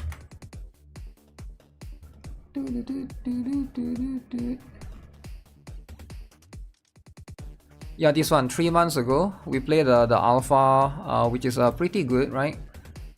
Woke lollies in ETHERIA. I don't think there will be any woke lollies. The math crunchers and theory crafters will get to prove who is the champion in this game. Math crunchers and theory crafters don't matter that much in PvP, right? That's the thing. Because it's a PvP game, because PvP do rely on a couple of things, right? Let's check their website, the hell thing. Check the website for the hell thing. Do they have a website already? They got Facebook. Facebook. Any Facebook lovers? Facebook. Okay, so this is going to be the one. Make sure you guys pre-register, alright? Look at that. Look at that, man. Man. No song.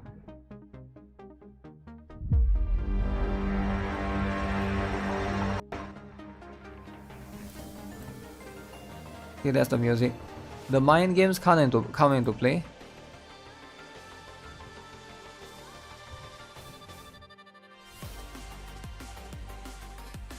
The thing with PvP also is like, so what's the pro and cons for PvP, right? I think the pro, so here's the thing, right? PvP sounds like it might not be that impressive, but I do think that with PvP, you have more, like what's the word for it? There's more playability. So there's a lot more playability. So that means if you got PvP, right, you are able to basically there's more content for you pretty much, right? Because you finish PvE, now you can play PvP, and PvP is unlimited, right? Now is that a good thing or is that a bad thing? It depends on you, but I do think that it's just more content, right? PvP gacha is going to be expensive? I don't think so. Why would it be expensive? Because you know, if you just build characters and then you just play PvP, right? I don't think it has to be expensive. Especially if they mention that the dupes is not going to be... You just don't be casual, right? Just play the game and then you'll be able to get it. I think a lot of people keep saying that it's expensive because they don't want to play the game, right? PvP is pay to win unless there are restrictions in it. I mean, anything is pay to win. I don't see why PvP is pay to win but PvE is not pay to win. PvE can be pay to win as well, right? So it really depends. Like if you want to look at it, like some game PvE has leaderboard system, that could be pay to win as well. So it's not really that simple, because at the end of the day, like I don't agree with the sentiment that PvP is like bad, because I do think that as long as it's fun, right? As long as it's fun, just I feel like it's very unfair to judge the game just because, oh, you are scared of... I think most people that... I'm just gonna say it, right? I know this is gonna be offensive, but I'm just gonna say it in the nicest way possible, right? People that hate PvP usually they're just scared of losing. They're just afraid of losing, right?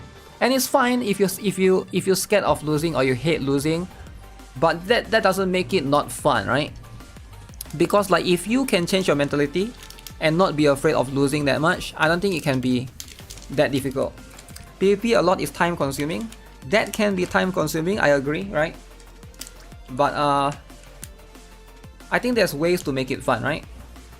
You hate the UI, reminds you of cheap gachas like Cat Fantasy. I don't think it's cheap at all, right? You just need to build characters and use the hate, it's not big deal. Yeah, like if you if you're afraid of losing, that's fine. I'm not gonna judge you at all, right? But at the same time, I don't think it's just PvP equals to not fun and PvE equals to fun, right? Because like people love League of Legends, for example, and League of Legends is PvP. You don't believe about them at some point. I know they are a company and they have to make a quota and will make busted meta characters. I get what you're saying, right? But at the same time, like, it's not fair to judge them just like individually. But if you want to look at it, then you can compare them with other companies, right? You dropped Cat Fantasy, daily took 2 hours. 2 hours! Losing in PvP will make unfun and makes you spend more time, so no fun at all. Why does losing will make you spend more time though? I don't get it. If you love League, you are a masochist? I don't know, man. It can be, it doesn't have to be League, right? It can be Valorant, it can be I don't know, it can be Dota 2, it can be any Fortnite. Time factor is my limiter.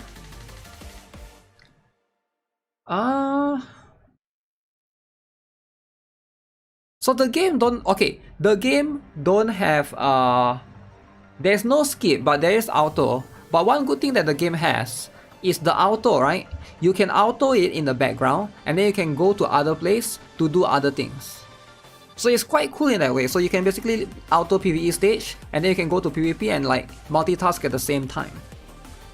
So that's just what it is. When is it releasing? June 5th. June 5th, right? Losing PvP will lower the rank, gaining PvP will be a lot slower, less reward, so more time consuming. I'm not sure if that's how it works, right? Because shouldn't there be a limit how many times per day, right? Or like tickets and stuff, right? Is a 4-man team counter or what might not be so direct. Like Summoner's War and Epic. As long as the gear grind is not as bad as Honkai Star Rail, yeah, you can still enjoy the game, right? I feel like even if you don't enjoy PvP, can't you still enjoy the PvE side of it? I feel like you can still do that. But again, I could be wrong, right? Like maybe I'm wrong. Maybe that's not, it's like impossible for you to be able to get that. But I do think that that's definitely possible, right? Like if I have to be honest. Like there's just really no, there's no reason why you can't do that, right? But yeah, at the end of the day, it's going to be a, you know, it's a different kind of, it's a different game, right? It's a different game.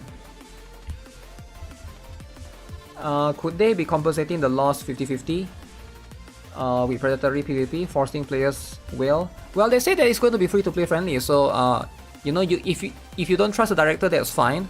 But that's what he said during his live stream, right? You avoid PvP and all, cause you hate fighting people. Why? I don't know. You hate fighting people because you hate losing, and that's fine, I think, right? But I don't know. It's like I feel like in my opinion, if you like PvE, there's already a lot of other games for PvE. So having a game for PvP is gonna be a little bit different, and I do think that is refreshing, right? Anxiety.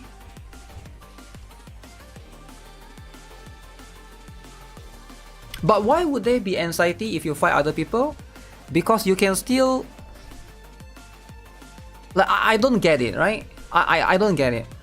Because if you, let's say you play Genshin, you could still have anxiety to do Spiral Abyss, PvE. So is the hardest stage for Spiral Abyss not any different? Because like, the reason of what people say, people are saying, okay, some people on Twitch is saying, okay, you hate PvP because it wastes your time, because you could drop rank. Can't you say the same for PvE content as well? So if I play Wuthering Wave, I try the Whimpering Waves, I could lose it, and I would still waste my time, and I would still try it again. So isn't it like the same thing, right? It's like, so it goes both ways. You see what I'm saying? I don't see what PvP can do to you that PvE endgame can't do to you. Because PvE endgame is also designed in the same way to waste your time.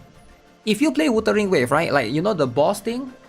Wuthering Wave had that boss system. I lose so many times. I still like, it's fine, right? You don't have to engage in it. You can still enjoy Wuthering Wave even though that thing is there. You might not like it as much, but like, it's not the end of the world, right? It's just one small section of the game. You don't have to chase rank. But it's the same in Honkai Star Rail or in any of the, you know, any gacha that have endgame. You still have to chase the stars to get the rewards, right? Basically, both are the same thing. You play Spiral Abyss, you play Whimpering Waves, you play PvP, it's all for the rewards, right? It's all to get the rewards. So it's like the same thing. So if you hate PvP, but you don't hate PvE, I bet people that say that they hate PvP, I look at their account for endgame on Blue Archive, are they actually doing Torment in Blue Archive? I bet they are not. So to say that you hate PvP, and then but like, it's kind of contradictory, unless every single PvE game that you play, you actually push the endgame. Because if you don't, then there's really no reason for you to, because it's the same thing. Every Gunsmoke is like, here we go, top 5%. PvP demonstrate that you are worse than someone. In PvE, the boss are power creep. Not really. You don't have to be number one. That's the thing. You don't have to be number one. Like, there's a lot of games that I play with PvP. Like, I play Blue Archive. Blue Archive has PvP. Does it matter if I lose to someone? No, I don't. I lose all the time. Brown Dust has PvP. I lose all the time. It's just there. I just play it, right? They probably just have a limit for most of the PvP moods. People are too obsessed with PvP fear. Yeah, I think you just gotta tone down the fear and stop looking at it as like, it's because I've actually had people come to me and ask me, yo GuitarRock, I'm looking to play Brown Dust 2, it looks good. Should I play Brown Dust 2? And then I say, yeah, you should play it. And then that guy is like, okay, but does Brown Dust 2 has PvP though? And then I say, yeah, it does have PvP. And then he's like, okay, I'm not gonna play it then. Like, the fear of PvP is insane, right? Like, I'm not trying to be too judgmental, but I guess some people are like overreacting over PvP, right? Which is kind of insane. It's not that big of a deal, I feel like. The way people overreact is like kind of crazy. Epic 7 is different. It's quite hard. Yeah, that's the thing, right? like I mentioned, right? If you think PvP is really difficult, and you are scared of losing, then you shouldn't worry about it too much. You should just do it as part of the daily, and that's it, right? It is not fear, it is that I spend more if there is PvP. But wouldn't you say the same for PvE as well? You see, that's my point, right? You are saying that you will spend more money if there's PvP, right? But can't you do the same for PvE? Because Honkai Star Rail, let's say they release Castoris, is a PvE game. Global passive. Oh, now you need to spend for Castoris. And then next one after Castoris is who again? Oh yeah, Anaxa. Oh, Anaxa. So Anaxa is so good, the best win DPS. Okay, now you need to spend on. Wouldn't PvE also do that? Whatever that PvP brings, PvE would also do that. So I don't see what's so unique about PvP that PvE wouldn't do to you. You know, like I've never seen that excuse realistically only for PvP, because that thing could still happen to PvE games. Like, you could still want to spend more in NIKKE. You could still want to spend more in I don't know, in whatever games, right? It's because they think they are better if they have equal starting point. Control your wallet. Like, do you see the argument that I'm bringing out? I feel like everything applies to PvE games as well, right? But my point is this, right? At the end of the day, I don't think like that. Because for me, it's like PvP, PvE, it doesn't really matter. I don't view PvP as pay to win and PvE is not, because it's like the same, right? It's just different system. For me, it's like, if the game is fun, I'm going to play it, right? It's that, I'm that simple.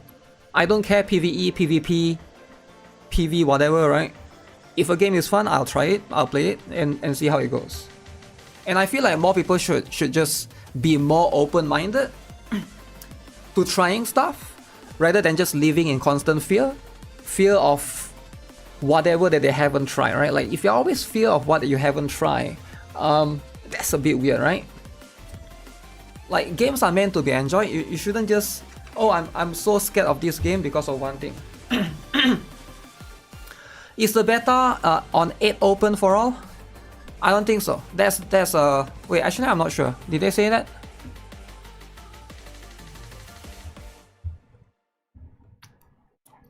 Did they say that it's open for all?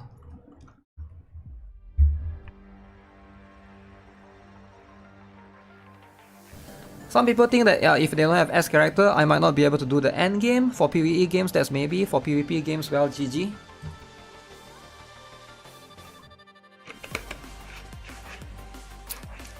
People are born from PvP process.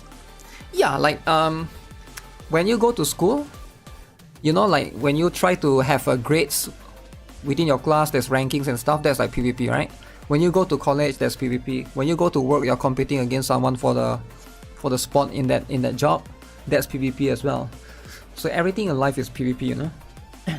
ETHERIA, they're about to teach people no matter how hard you work, some people are going to perform better than you. Well, why are you looking at it as work then, right? Like you should be having fun. I don't know. Also, I think vice versa could also be true. I get that you're saying this, right?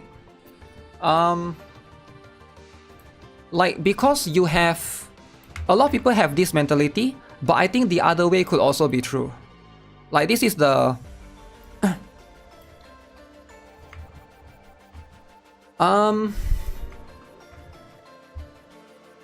I'm trying not to be rude here, right? But this is like you already have that. What word can I use that's not loser? Because it's like that sounds rude, right? I'm not trying to criticize anyone here, but it's not really loser mindset. But you go into it knowing that you will lose. But this mindset is like, okay, no matter how much work you put, some people are going to perform better than you if they spend more money than you. That is going to be true, but it goes both ways. Because if somebody puts a lot of money in the game, but they don't spend time to learn the mechanics of the game, right? You can be better than them. If you are a free to play, right? Does it make sense? Like, assuming both of you, are assuming that both of you are equal knowledge in the game. You and that person have equal knowledge. They spend more money than you, then they will beat you, right? That's how it is. I get it. But not everyone have the same knowledge of the game. If you know more character skills, you play the game more, you know which character has generally better base speed than the other one, you can use that knowledge to your advantage in PvP to try to defeat the other guy. So even if the other guy spends more money than you can beat him that way. Like, I think it goes both ways. It doesn't just like, oh, if a person spends money, right? They are always going to be better than you. Now, let me give you an example. I used to play Counter-Strike, right? I spend more money than some other people. There are some free-to-play players that have beaten me before, right? They have beaten me before. They use Soldier Com, they use Mag Com, right? So and also I've beaten. I'm like a relatively low spender in the game. I only buy like Battle Pass and stuff. I also have beaten whales before in the game. So it goes both ways, right? If you have knowledge in the game, you can also triumph against someone who is like better. So that mindset goes both ways actually. It's a crying kid mindset. Oh, crying kid. What reward they put behind PvP? Yeah, as far as I know, they mentioned earlier, right? If you guys are worried, you get exclusive skin. Be humble, there's someone better than you. Did they mention? They mentioned briefly that you get this skin, right? Let me see. Now that we've covered the basics of gameplay and character progression, I think you've got a good idea of what high-quality rewards. Wow, there's so much variety. From Animus Echoes, where you can dive into characters. During the event, you'll predict which team will win the championship. Okay, so even if you don't get to play the championship, you can still bet. Alright, bet is going to be how it is. These 2 limited time events will kick off with the official launch, and we'll keep adding more exciting ones in the future. This all sounds amazing. After hearing about so many fun and diverse gameplay features, I'm really looking forward to the official launch. And she looks really oh, she's reading off a script, I think. She's reading off somewhere, right? Check the leak. Check first. What? Check the leak? Players like me, what's the best way to quickly get the hang of the game and I'll look at it. I'll look at it later. I can't check the leak on stream. We've definitely I cannot show. We know it can feel overwhelming with so much to do, So we've made sure there's plenty of guidance. They mentioned earlier is in ETHERIA, we've prepared a series of hyperlink charters. By following the prompts on these charters into creating exciting. So this is the stuff they have, like PvE gameplay. There's Grim Pursuit, there's Investigation, there's Threshold, there's GP Outposts, Trial Challenge, Anything Echoes, Amber Track, Phantom Theater, Ethernet Rally. And then there's limited event, the Cubic Game, Champions Call. Alright, there's a lot of PvE stuff. Now PvP, there's only like 6 things, right? Which is ETHERIA, Summit Arena, Fearless Arena. Union Battle is guild versus guild, you can team up with your guild. And then Esports, alright? Now if you're free to play, don't worry about it too much, right? Esports. Gold rank or no free skins, gotta get good. Wow. There's free lolly in the shop. PvP content. We want to deliver a thrilling competitive experience. Look, this is a 3 PvP, right? ETHERIA, Summit Arena, Fearless Arena. Wow. Experience through the Arena Realm PvP mode. Now this PvP is the easiest one, right? I think it's this one that you fight the enemy's defense team, just like how the normal PvP is. That's why we've prepared several player versus player options. The Arena Realm features 3 distinct arenas. First is the ranking arena. Are they going to use arena tickets, erase open beta? Most likely they will, other yes. players' defensive teams. Winning matches earns you points, but you also need a solid defensive team.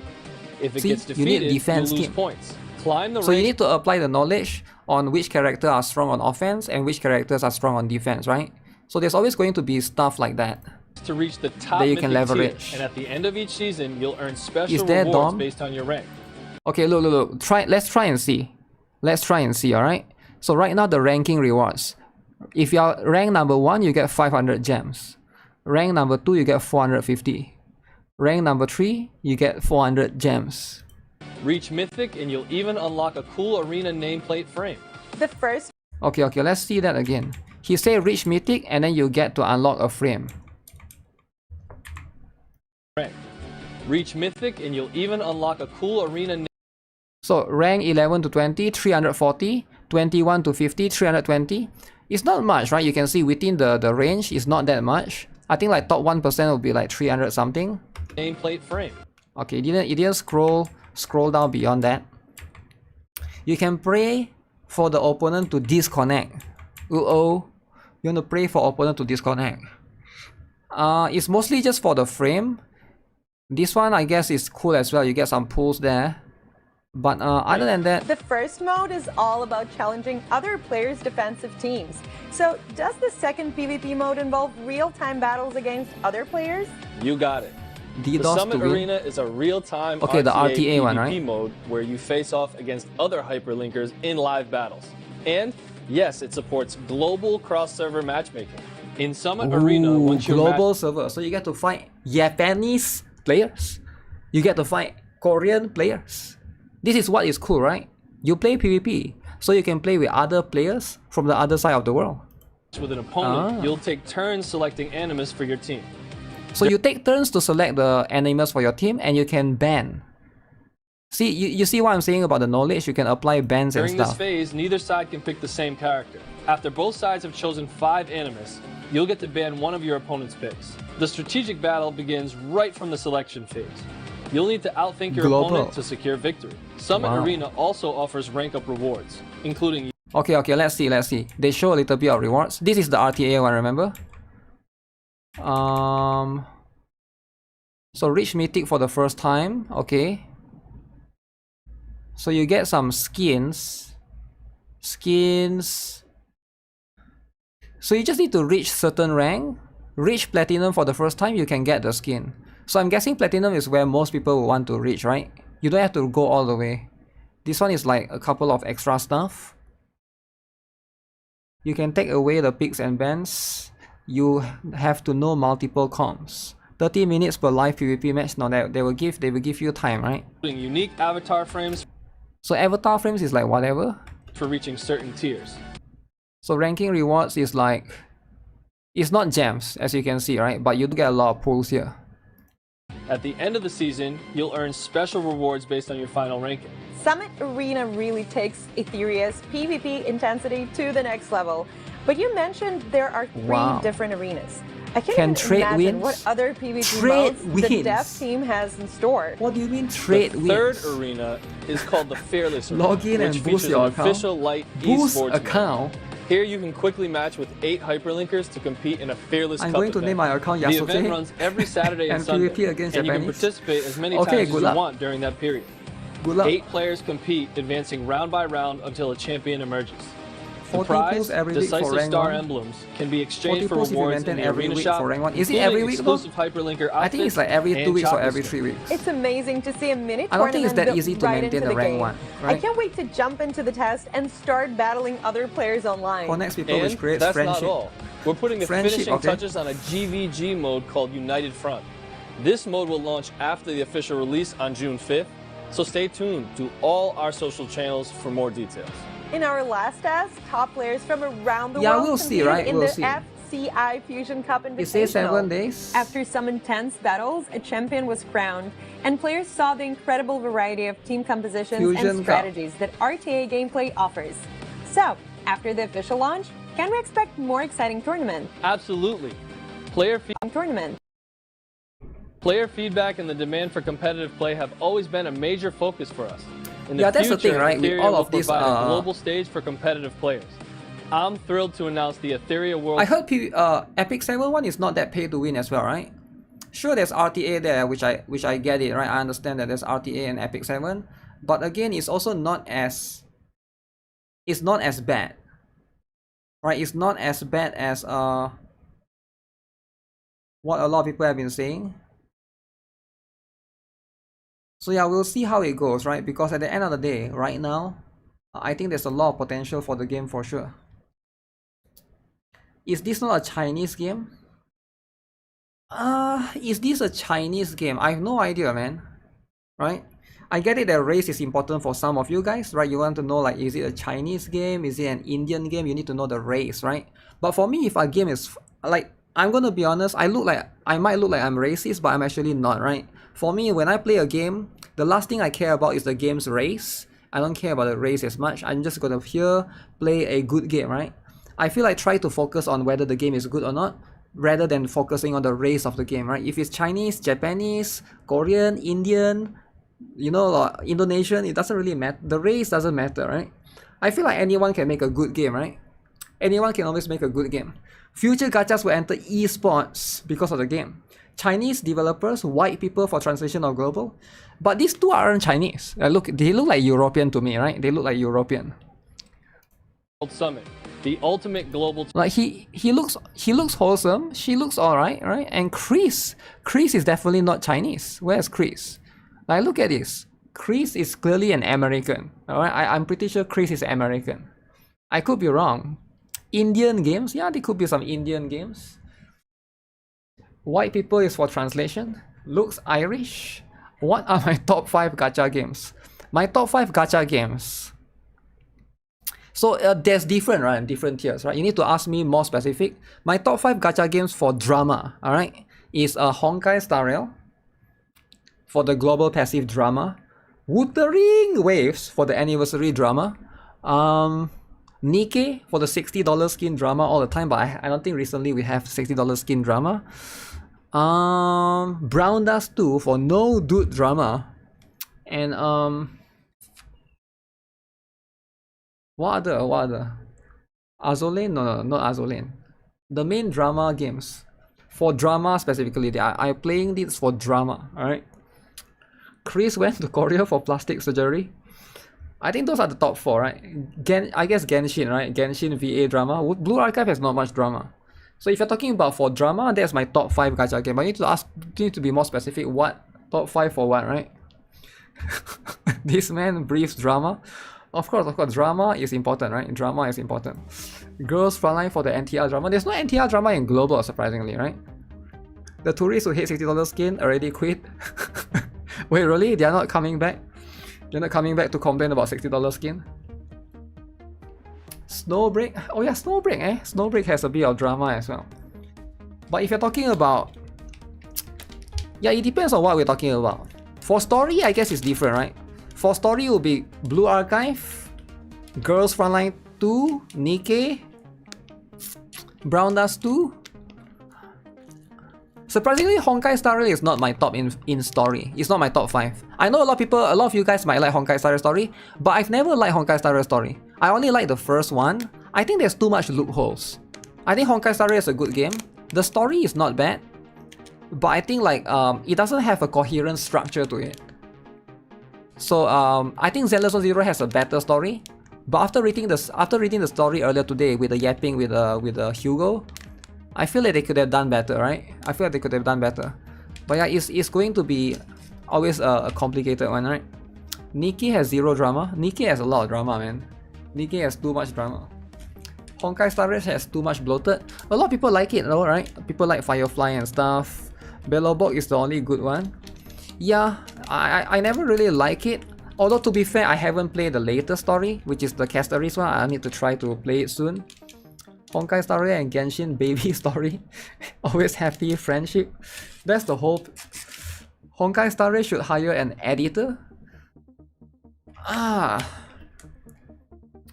like the Honkai Star Rail part is like they need to have a better structure. I just think that's what it is, right? Shaoji's story writing sucks. Top 5 gachas in terms of gooning. In terms of gooning, what's the top 5 gacha? Ooh, that one is an interesting one, right? Definitely Brown Dust 2 is one of the top one, right? I would say Brown Dust 2. Maybe Snowbreak, right? I think Snowbreak is more gooner than NIKKE actually. I wouldn't say NIKKE is in the top 5 even. Wait, let me think. Definitely not Wuthering. Wuthering is nowhere near gooning. They removed Camel Toe, right? No more Camel Toe. Camel Toe out. What else? Maybe I'm trying to think if Zenless Zone Zero is dead or not, right? Girls Frontline 2, I think. I think Girls Frontline 2 has more gooning. Honkai Star Rail has 8 hours of pure talking, no combat, no animations, and widescreen black text for casteries. Yeah, I haven't done it yet, but it sounds like torture, right? The story is there, but it's too coarse for most to digest given the amount of text. Yeah, I think what they need to do, right, with Honkai Star Rail is I don't know how they can improve the story, right? Because like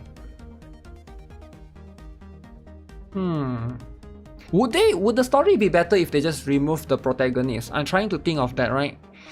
Would the story be better if you don't involve the main protagonist? Or do you need the main protagonist? I guess you need it, right?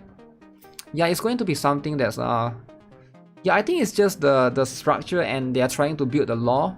It's always complicated. Snowbreak is only gooner if you buy the interaction skin. Yeah, but I include that in you know, I include that in the stuff, right? Because we're not talking about free to play or not. Honkai Star Rail's story could have been great with an editor that knows how to speak. I think it's not about Honkai Star Rail's fault. I think it's more like I think it's more like Chinese people. They have a very unique way of storytelling. They like to talk it.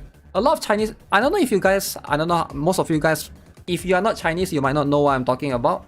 But if you watch like the olden Chinese movies, they like to talk in circles. And I'm trying to think of a Chinese movie that I can give an example with, like his mainstream. But a lot of the Chinese movie, they don't have a coherent, straightforward storytelling. They like to talk in circles. So I'm guessing like Honkai Star Rail, they hire some of the professional Chinese writers to write the story in Chinese. So what they do is, when you write a story in Chinese, maybe it's good for the Chinese audience. So, but this game is not only in China, it's also it's an international game, right? So I think certain things when you translate to English, or it becomes like, you know, like globalization or localization or whatever, it might not be as impressive as it is. Does it make sense? Does it make sense? Like, I think it's like, that's probably the issue with Honkai Star Rail. I think Korean games don't run into as much of that issue because Korean games like are more, their storytelling are more coherent, right? You feel like speaking in riddles. Yeah, it's like speaking in riddles and stuff. It might be good if it's in their own mother language, which is Chinese. But once you change it to English, it becomes too bloaty and too much. That's why there's like too much like terms and stuff, right? to describe certain things, and it gets like unnaturally bloated. Bruce Lee was more action than talk.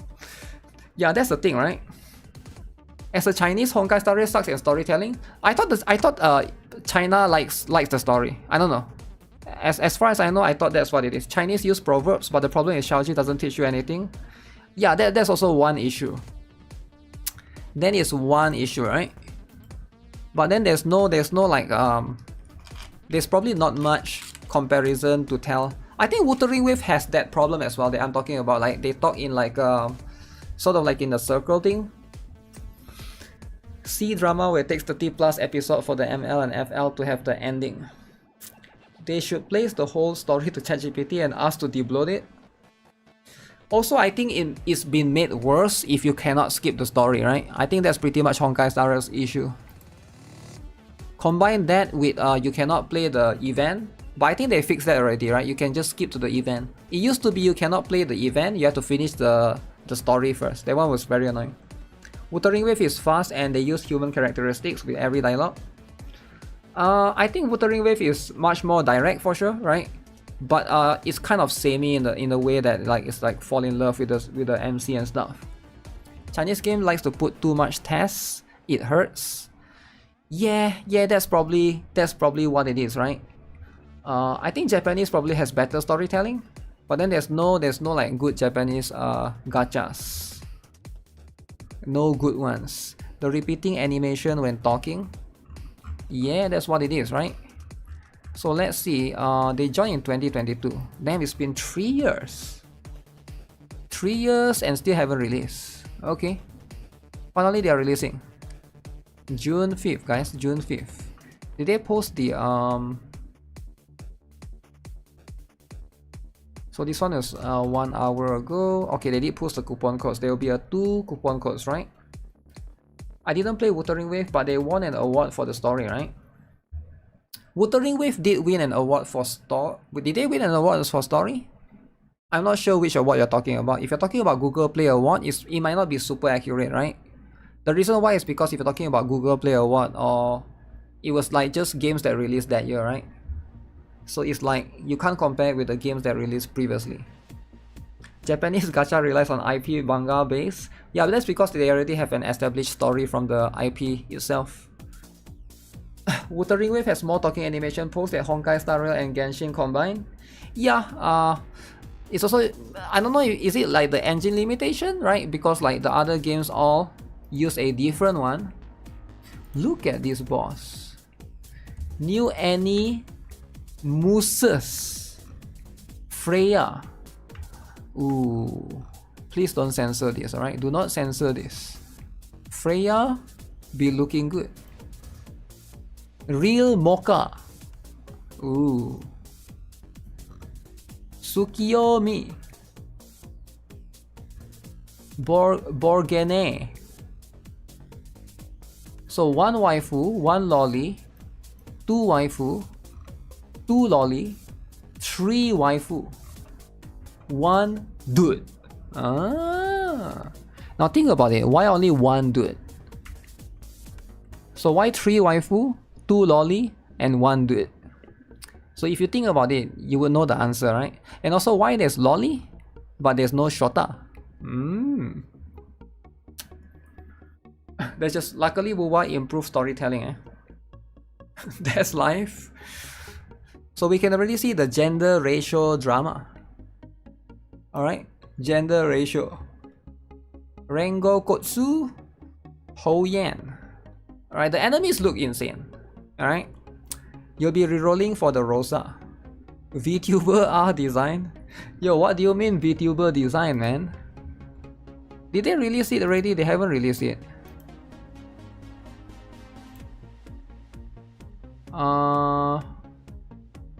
The new characters PV, right? New animals.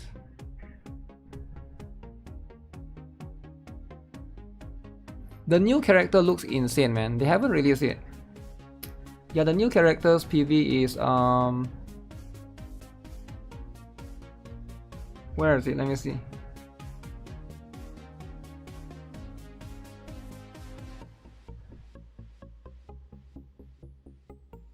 25th. Real Mocha, the union sweetheart. This one. A tiny sugar-loving girl who loves the spotlight. Rosa, who's ruthless and pretty intimidating. Can't wait for these characters. Tsukiyomi, the top student council president at 13th District High School. Born, one of Astral Union's 3 CEOs, oh, he looks way a different. sharp mind behind a friendly face. And Mia, who's super energetic and always looking on the bright side. Kawaii or not, guys? Is it kawaii? The black dude boss should have been playable.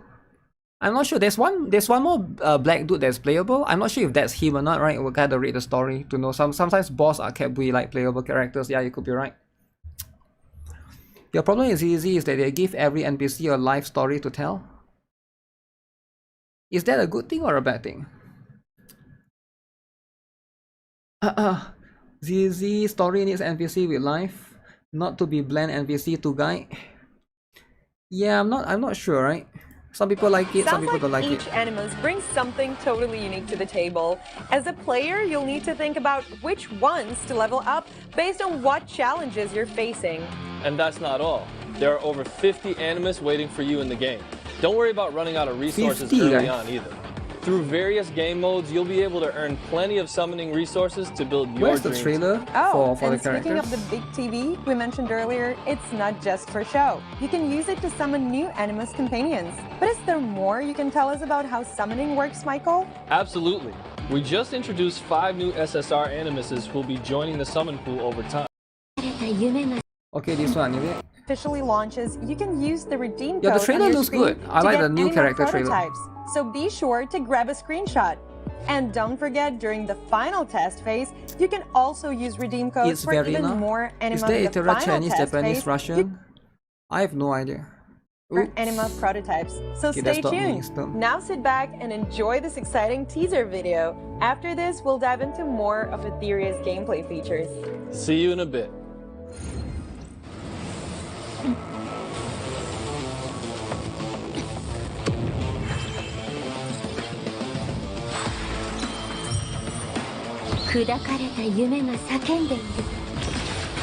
Yeah, this one looks good, man.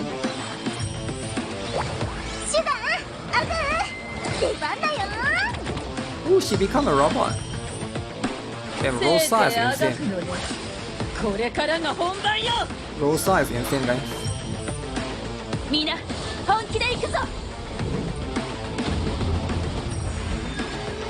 Hey, where's the dude?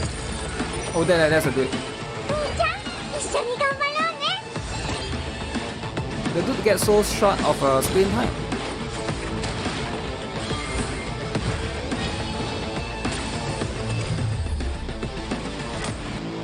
This trailer looks cool. What do you guys think? I think this trailer looks cool. It's Verena. It's a different variation, right? But I have a feeling they will have a lot of lollies. A red Zukaku? Wait, what red Zukaku? But yeah, I don't know, man. This game, I hope it will be a success, right? Hell, Hades don't have reroll guy. I don't know. Why do Chinese gachas look like they came from the same illustrator? I'm not sure. I'm not sure if they are from the same illustrator or not, right? I do think that most gacha companies do have their own distinct style, right? And for example, like Tribe9 has its own very distinct style, right? I don't really like it as much, but I can see some people might like it, right? I guess I'm okay with it, right? Because the style is different enough. But yeah, some people may like it, some people may not like it. It depends. That's one thing to consider. But hey, regardless, those are the stuff, right? So yeah, stay tuned, guys. Stay tuned on ETHERIA Restart. Going to be the killer. The killer looks cool. I don't know if it looks cool or not. So far, Pre-1 also has a. Do Pre-1 has? So if you guys look at this, right? Pre-1 is serious. They're not messing around. Reroll guide, game modes, gacha, matrix. Yeah, Pre-1 is serious, alright? So we're gonna have some crazy stuff incoming. Will they be able to skip ultimate animations? I have no idea. Why do you want them to skip ultimate animations, right? Like, is there a specific reason for that to be a thing? Isn't ultimate animation the cool part of the game, right? Or the gameplay? That's just what it is, right? But yeah, the design is cool. Let's see, gameplay and events. So we got Anything Echoes, Phantom Theater, Amber Track, Ethernet Rally, Cubic Game, Champions Call, ETHERIA, Summit Arena, Fearless Arena. Is this not cool, guys? This game is gonna be the killer. The killer. Wow. I know a gacha that has it 7 years. Unskippable alt animation. It gets boring after the second year. And what game is that? If a gacha lasts for 7 years, it doesn't sound like it's a big problem, right? I trust Pretwen as much as the shady drug dealer near my local supermarket. Okay, you don't have to trust. It's not about trust or not trust, alright? There's no need for trust. What if in the end they put 50-50? 50-50. You think they're gonna go back on their words and just put 50-50 in the end? I doubt it, man. I highly doubt it. But it's good to be skeptical. But I highly doubt it. FGO has no skip animation. Oh really? Yeah, that one I'm not too sure, right? They did this so they can get investors and then dip out. I don't see why they would do that, because shouldn't they build their reputation first? Like, I don't see the logic in that, right? But ideally they should, and they need to build their reputation first, because there's really no need for them to be doing that. After Wuthering with Anniversary, I won't be friendly with any company. You should never be friendly to a company, right? You should look at games as games, and just, you're not trying to make friends with the company. Like, you're not trying to be friends, alright? You're trying to play a game. If it's a good game, play it. If it's not, feel free to stop it, right? Feel free to drop it, right? Everything must have skipped these days, eh? I don't think it's not about everything must have skipped. It's about why would players play your game if your competitor has skipped or have better function, like quality of life, right? Because players want quality of life. I think nowadays, like, if you have a game that you launch, the launch is half-ass, I think people are not going to play your game, because like, this is not 2021, right? 2021, 2022, you can get away with it. You can do like a bad game and then you slowly improve it over time. But I think the correct approach right now is like to have very good quality of life, right? At the beginning. Well, this game has drama. It might have drama, right? Company is there to make money. They ain't your friend. You trust Wuthering Wave more than Hoyo?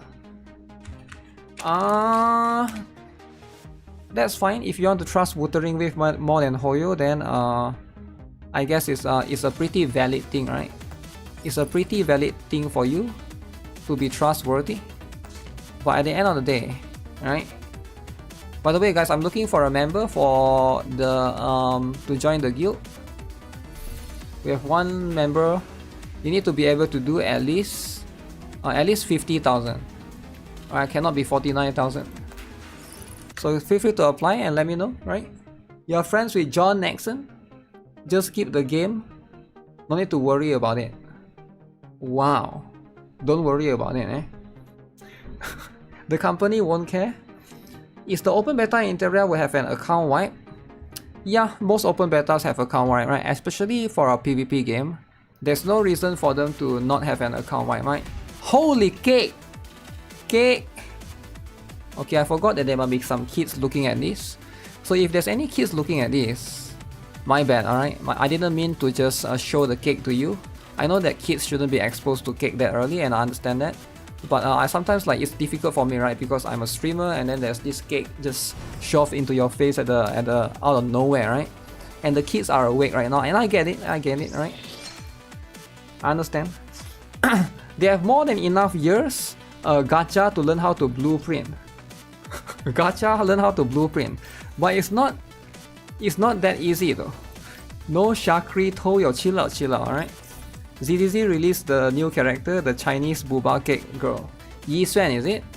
Let me see. Is it true? Let me see. X.com. Holy moly. Zenless. Is it official? Don't tell me it's leaked. Oh. Oh. But yeah, we already know it's her, right? Like, why am I surprised? We already know it's her. To seek. The most opportune moment was yesterday. Wow. It is the duty of mystics like ourselves to protect and to seek. Is that a chicken? Chicken. What bird is that, guys? What bird? Is that a chicken? What's the longest living gacha? The longest... Wait, what's the attribute? I can't see. New attribute.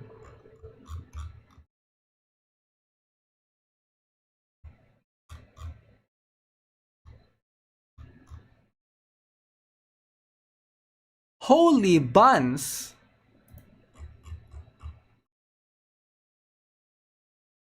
So we can't look at the attribute, is it? There's no attribute. What's the element? Moment was yesterday. It is the duty of mystics like ourselves to protect and to seek. This is the element, is it? What element is that? This is not for casuals. E2S1, you got 300 pulls for her. 300 pulls. Special element category. Next to the bamboo icon. Oh, that's the element, is it?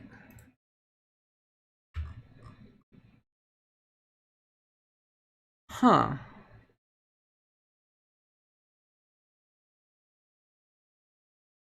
That's very interesting.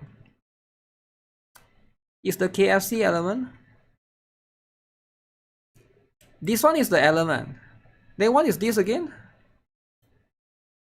She doesn't have the Void Hunter icon. She's not a Void Hunter. She's a Void Hunter level tier character. She's not a Void Hunter, right?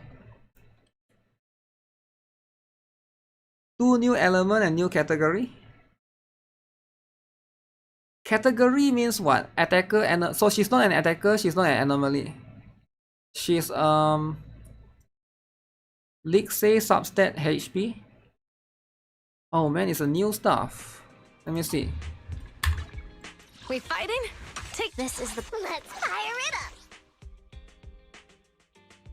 Yeah, we don't have this symbol. New element. And we don't know what type is she. She's not anomaly. She's not stun. She's not defense. Yeah, this is completely new. This is completely new, right? What is the Void Hunter icon?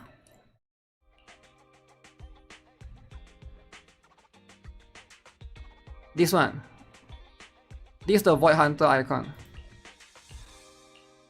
Void Hunter is like this. But hers is like this. New element plus new attribute, not even 1 year. Wait, it's already 1 year. She is going to be 1 year anniversary. Could be variation element like Miyabi. Okay, we'll see. New power creep. Yeah, we'll see. Hopefully Yi Xuan is going to be she's going to power creep Miyabi. I doubt it, man. Void Hunter looks like Quantum. Yeah, it almost looks like Quantum, right? But it's like, it's not really, but it's almost look like it, right? It's like Assassin's Creed logo. Yeah, it's a little bit like that, right? It's a little bit like Assassin's Creed logo.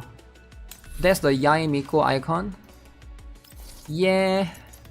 But here's the thing though, right? What if somebody skips Yi Xuan? When she comes out, Hoyo will get a lot of complaints from parents.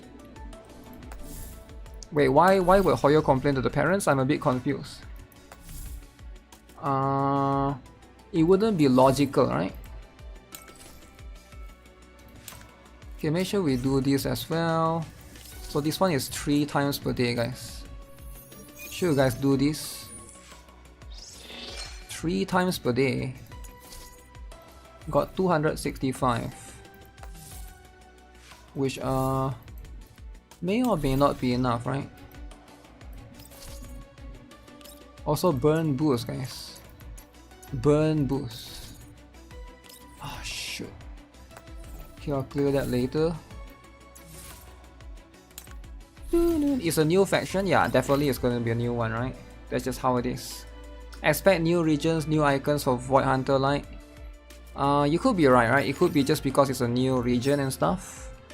But other than that, 16 plus in CN, it will be a hard case for parents to argue. But knowing how tough tiger moms can, you won't be surprised.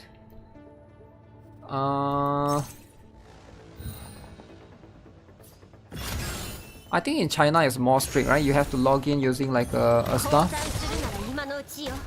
Log in using like a facial ID, is it? Also, I heard that the tariff is rolled back. Is it true? Can any Americans confirm this? Is there an Americans right now? Because it's quite late, right? Did I pull for Vivian? Of course, of course. It's my favorite character. I've been pulling for Vivian, and she's been insane. Extremely insane, right?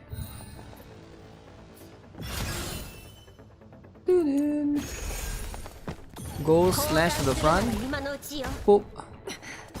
So good, man. But is that not good? I just one-shot that girl. Void Hunter refers to the first hunters on the Hollow Zero. Yisuan for another region. She can't be Void Hunter.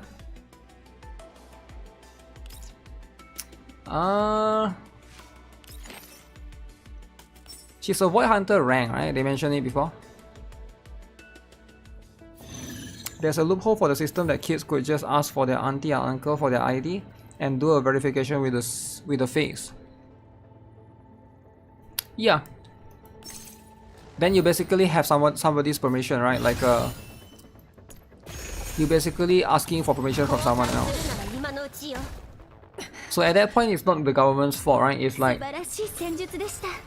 the person that give it is the person that's accountable.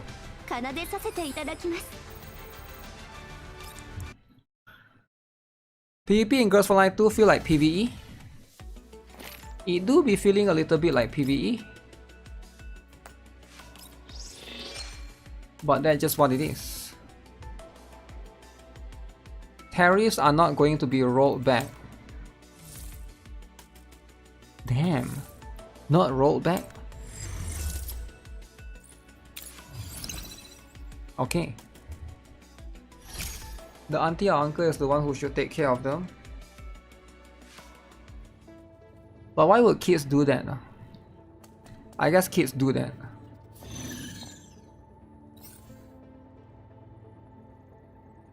Doing that is important for kids.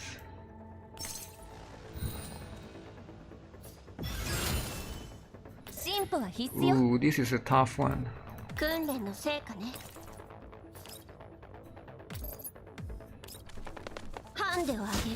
Wait, no Kluke? No way. No way, that guy has no Kluke?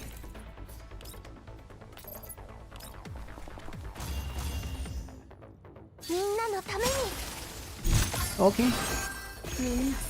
Alright, I see how that is. Void Hunter are for New Eridu residents. Yeah, we don't know where Yisuan is from, right? Well, some of them are like from New Eridu and then they go other place. The damage output of the doors versus their defense will get even more disproportionate. Yeah, it might be.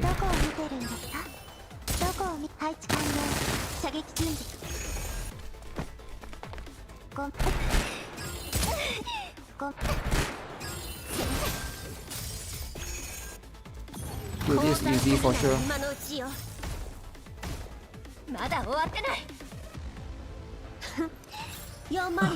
Honkai Star Rail animation release.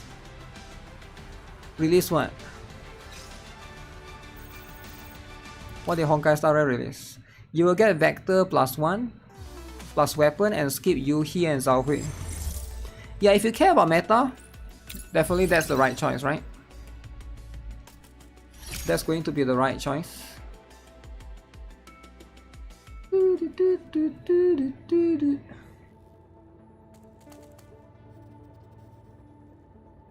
The element is a special type. Yeah, it's a new special type. That's right.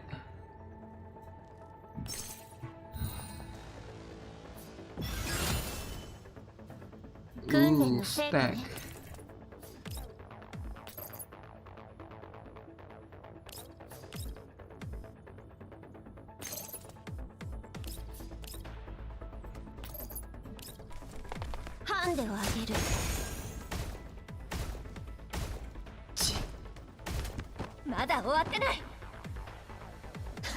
You want one copy of Yuhi? China rolled back some tariffs. China rolled back. China. You what about United States then? So now there's only one tariff. Okay, tariff is very complicated, right? Very complicated. So the thing with tariff is like people are really upset and very confused. They don't even know how to respond to this. But I get it, I get it. I get the stuff.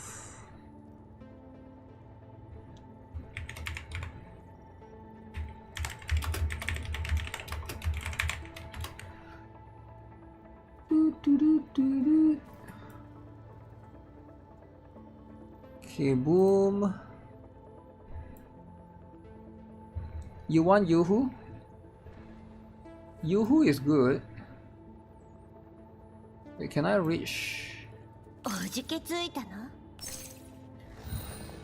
China make better phones and electric vehicles? No, Tesla's #1. Everybody loves Tesla, right? Man, the explosion is crazy. Variation of the same element but new category is hard to accept. FOMO to get specific W engines. Yeah, I see where you're coming from, right? So that means you have to get like a specific W engine for her. Or you have to pull for her weapon, is it? Yeah, that will create like a problem on its own, right? So you definitely have to skip for Hugo. Pulling for weapon is also risky because it's 75, 25. You have a Tesla pen and it hurts your fingers. Huh? Tesla has a pen? I've never heard of that before. I didn't know Tesla has a pen. Macchiato, Sabrina, Suomi, Kluke.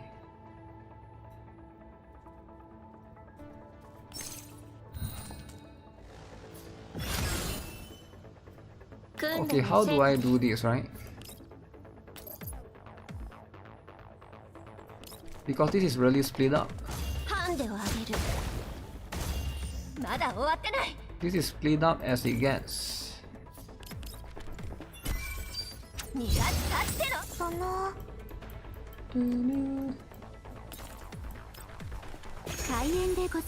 So his Kluke will be able to move here.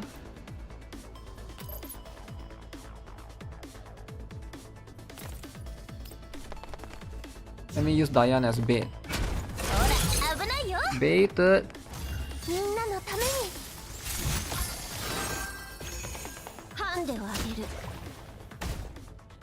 Oh shoot. The bait. The bait is scary. Let me use Suomi as bait.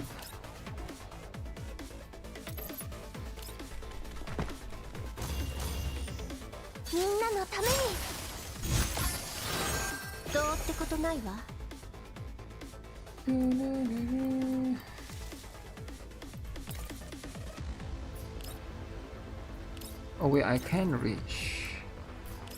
Can I reach? That's a little bit risky.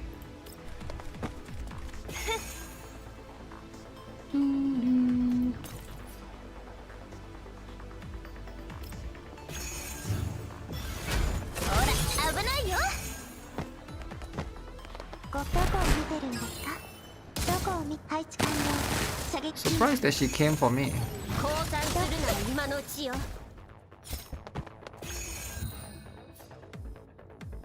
Huh. So if I do this, do I kill? I don't think I do, right?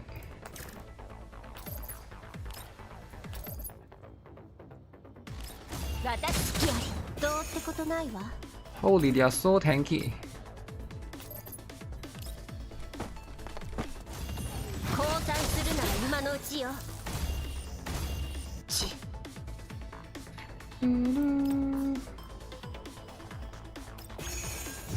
Oh, I can't move anymore.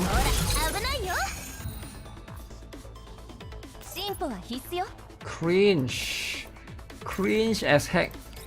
Is she gonna come here? No.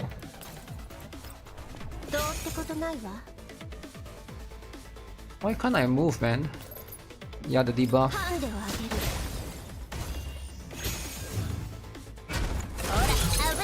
The stupid debuff. It's fine, it's fine. Sabrina doesn't do anything. Honkai Star released a second anniversary animated video. Oh really? Do I think 23k collapse and 44 tickets will get you a V1 vector and weapon? If you win, of course, right? But it's hard to say. If you lose 50-50, can be a bit difficult. They released a legit animal character on ZZZ. Wait, where? Where's the animal character?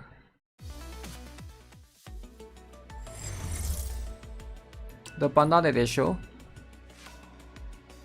We have Pikachu voice in NIKKE. Who are you talking about? There's a ZZ 2.0 trailer. Wait, there's a new trailer? Let me see. Zenless. There's no new trailer, come on.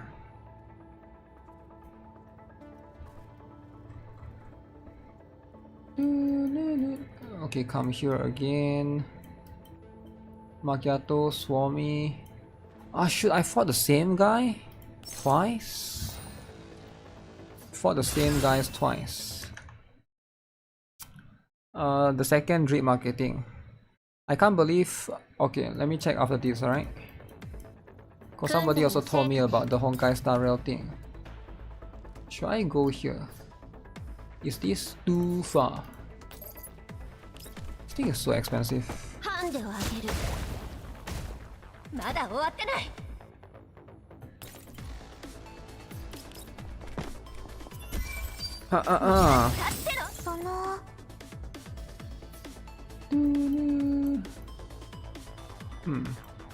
So we bait the Swami like last time. The Swami is gonna get baited.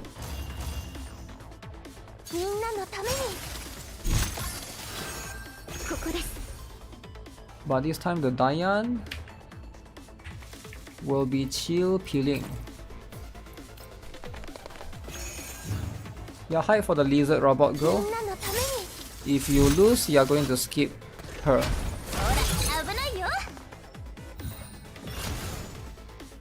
Okay, so you're not going to move.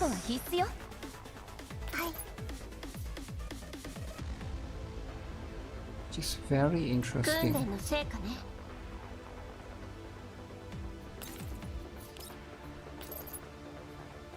I just do this.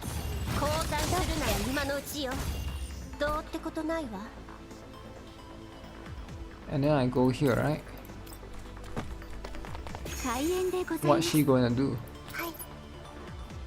I'm kinda scared of the glue cake explosion.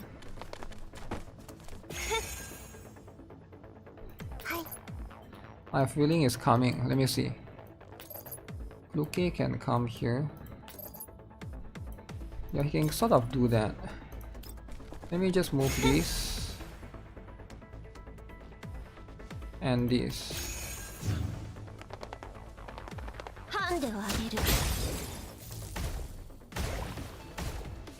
Oh shoot, I stacked them too close. Ah, too close, too close. I have to run. I still have the shield. I underestimate the range.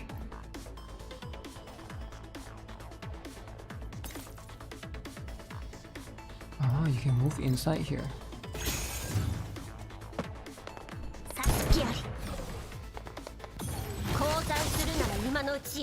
Wait, that can hit me? Oh, it's a V6. Okay. Okay, if it's a V6, that's how it is. There's 4 new NIKKE kits. 4 new NIKKE codes, by the way. 400 gems. 400!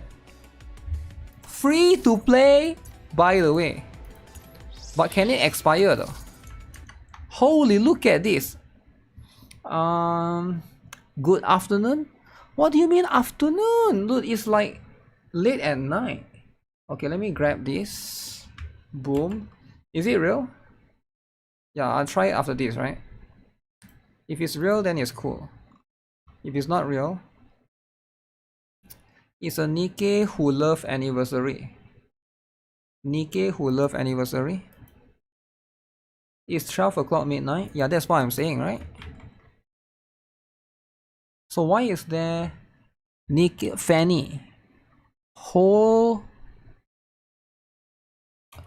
Fanny, Munting Sirina, Duaka Malayamu Tuhun NIKKE, and XO4. Okay.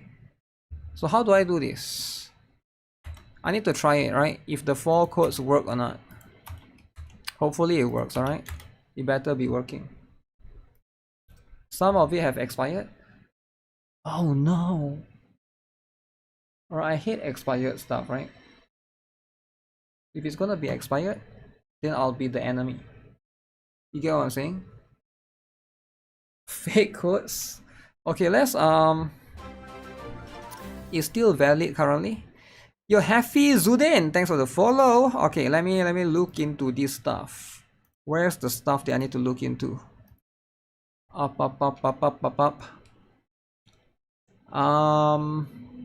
Where is it? The Honkai Star Rail, is it? Honkai Star Rail.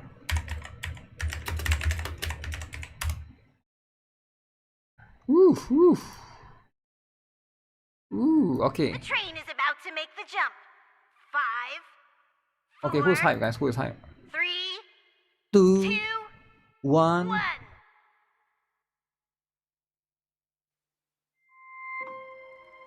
Wow. Good memories. How many kilometers? 6,000, 1 million, 50 million. That's a lot of million. So it's a music, is it? Okay. Where's your Dawe crying?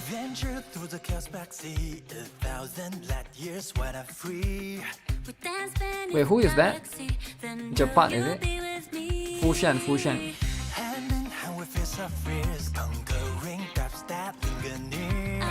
Together we find a way to brighter, better days. Exploration begins.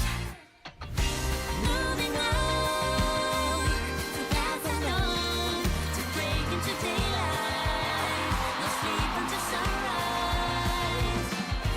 Running on and worlds of fun. I'm not too fond of the anime style. I mean the animation style. I don't know why they choose this style, but okay. NIKKE codes expire like my pizza.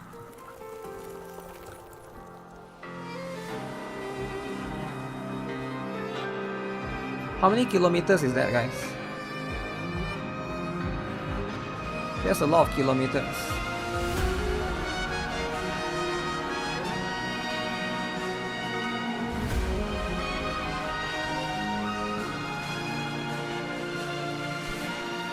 Infinity.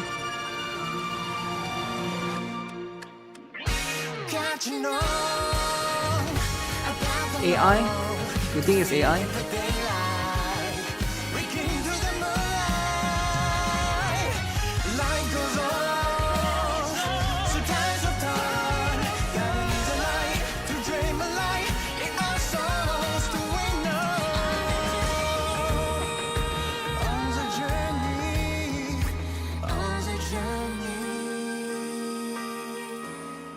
Okay, looks good. No Dawei crying, but there's a vid of him as guest speaker. Oh, I haven't seen that yet.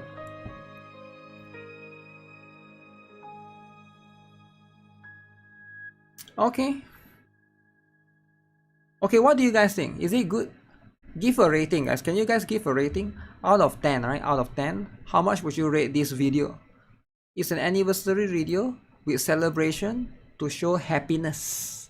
Happiness and lovey-dovey. How much would you rate this, right? 8 out of 10? 8 out of 10. I think it's a bit too high. I would say, for me, I would give like 4 out of 10, right? But there's nothing crazy here. Also, if you want to do an anniversary trailer, you have to go with something more like... I'm trying to describe the word. You have to go with something more celebratory. Power 7 out of 10. You guys are so generous, man. For me, this is a 4 out of 10.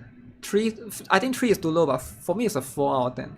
The art is off-putting, but good presentation. Huh? Really? Okay. I guess everybody has their expectation, right? I thought it's going to be like, I don't know. They definitely have better looking trailers, right? ZZ has a new bear freak. Okay, Zenless Zone Zero has a new bear freak. Okay, let's see then. They don't have money? They don't have money. What do you mean they don't have money? Honkai Star Rail don't have money? Come on, man. Don't have money. 3 out of 10. You think out of all the companies, Honkai Star Rail don't have money? Really? They have to make this trailer because they don't have money. Okay. Full of energy. Holy moly! Who is this? Who is this? Come. You must be hungry. Pan Yin Hu? What would you like to eat? I'll cook something for you. Oh my god, he's cool Very as good. heck, You look full man. of energy. Pan Yin Hu. Okay guys, I'm excited. Come. I'm gonna go all hungry. in. What would you like to M6. eat? I'll cook something for you. S6 Pan Yin Hu. Very good. You look full of... Physical, is it? Where's his element? Oh yeah, physical defender. That's true. Physical defender. Alright guys, who is hype? You would thought that Arknight's Enfield would be the first character. I'm a big fan of Kung Fu Panda. He's the promotional. Yi Xuan is a 4-star. Wait, how do we know he's a 4-star again? CC Turles donated $1. Because he don't move. Please no more bear freaks, man. This isn't Zenless Zone Zoo smiley face. It is Zenless Zone Zero, alright? CC Turles, I didn't know you're watching this, damn. But what's wrong with Bear Freak though, right? It's Kung Fu Panda but DILF. Po got a new drip and is about to kick some asses. Kung Fu Panda collab, alright? This is the Kung Fu Panda collab I needed.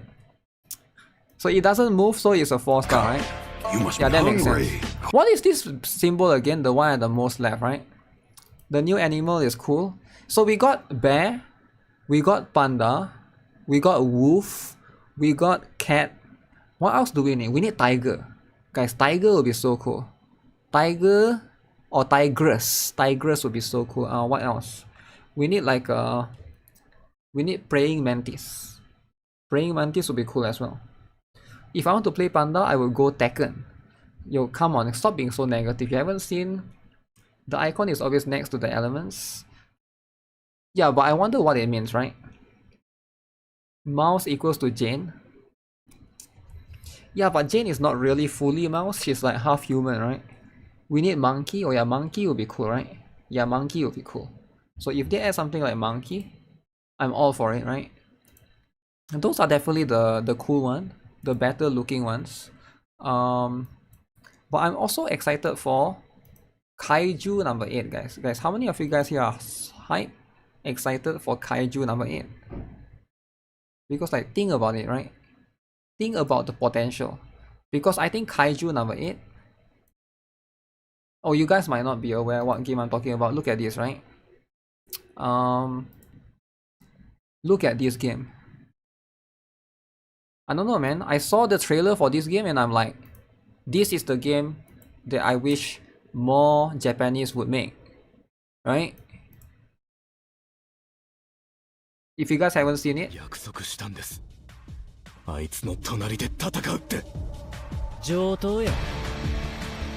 this, look at this. This is cool as heck, man. Guys, is this not cool as heck?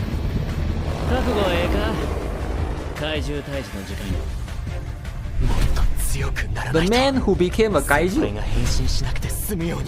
he's aiming for unfulfilled. Wow. Japan Defense Force. Look at that. Are you guys excited or not? Look at that. You can see the cake. I mean, I don't care about the dude, but you can see the cake, right? And the way they run is so cool, right? The way they run is they're almost tripped to the front. They almost trip to the front, but they don't really trip to the front, right? I think that's kind of cool. If you ask me, that's what makes it cool, right? No lolly.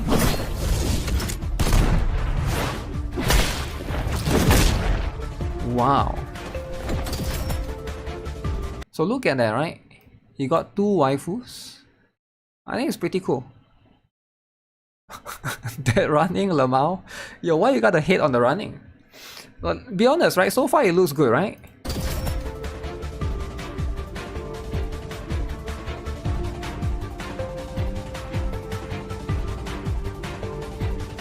Okay. The kaiju is SSR. Wow.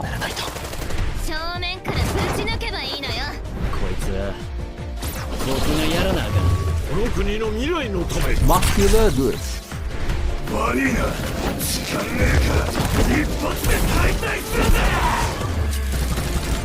I'm gonna play this for sure. How do you guys not playing this? Look at that. Oh my goodness. Kabutops.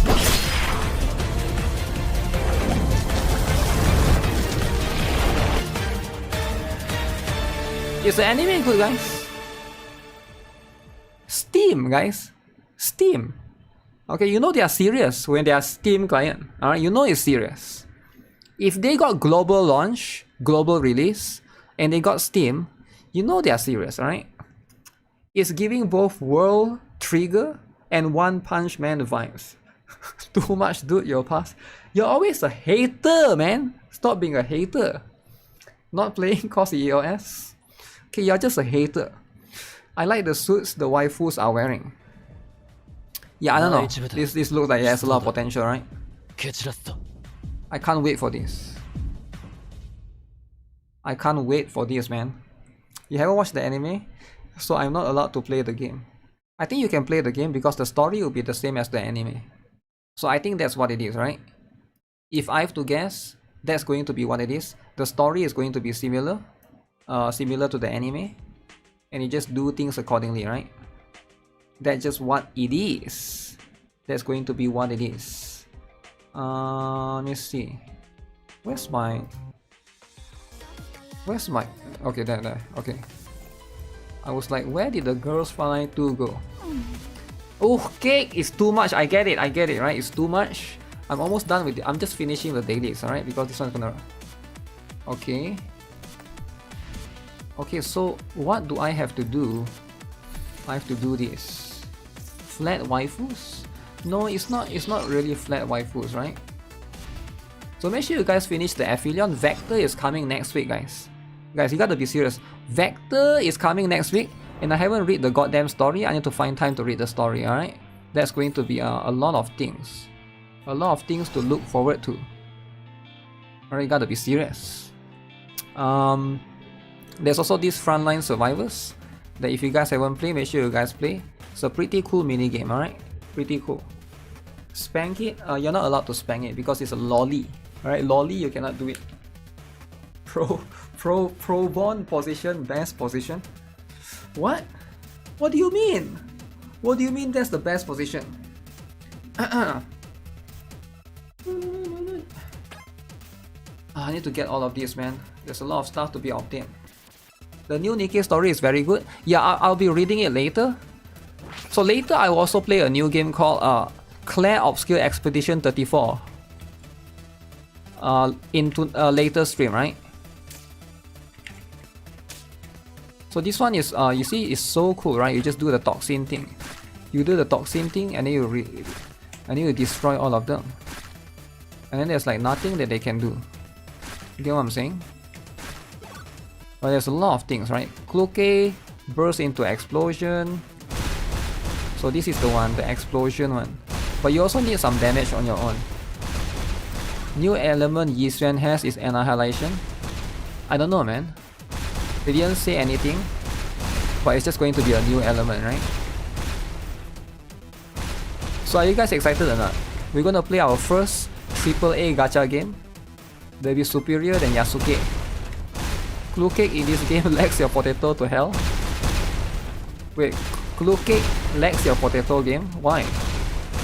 Why does Clue Cake lags your potato game? Potato PC. What does it do? Explosion increase. Holy, explosion is not messing around. Fire rate 10%.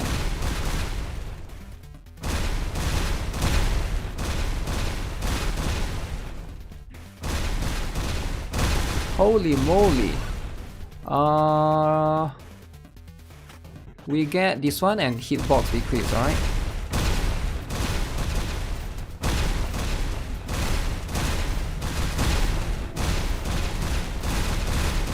Wait, why are they so tanky suddenly?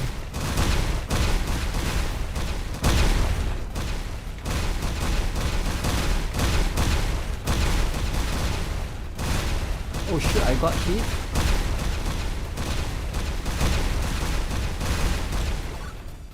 Restore 1 HP.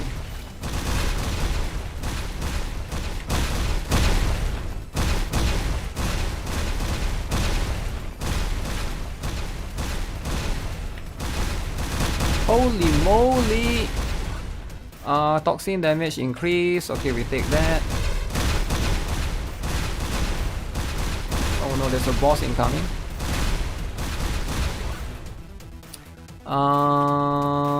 Should I go with bullet size? Fire rate.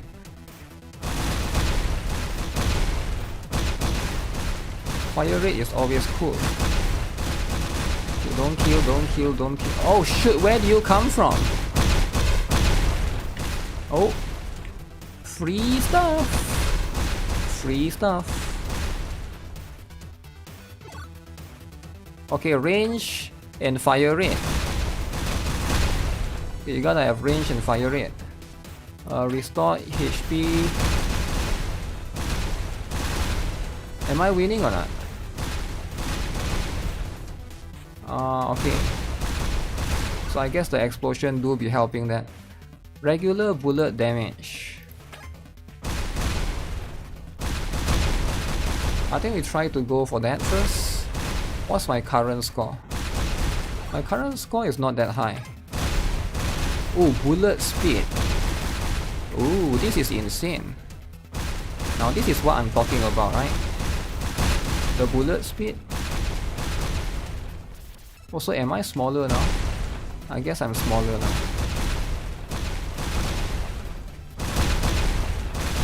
Later when the rabbit comes out, that's the tough one, right? The rabbit is going to be the tough one. Because the rabbit is like the hardest enemy. Oh shoot. Should I just take that? I'll take the flat regular damage for now, because I'm going to need a little bit of that.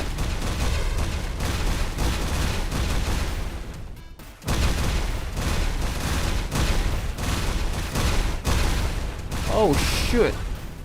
I tank the damage. Is this good? I've never taken that before. I'm just gonna take generating a small infected area upon the death. I'll just take that for now. So toxin is very important, but at the same time it confuses me. Toxin's damage frequency increase.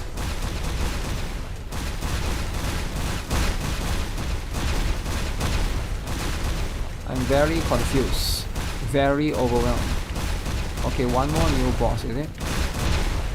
Oh shoot, the enemy is fast as heck, man. Ooh. Help! Guys, I'm dying. I need something that can save me.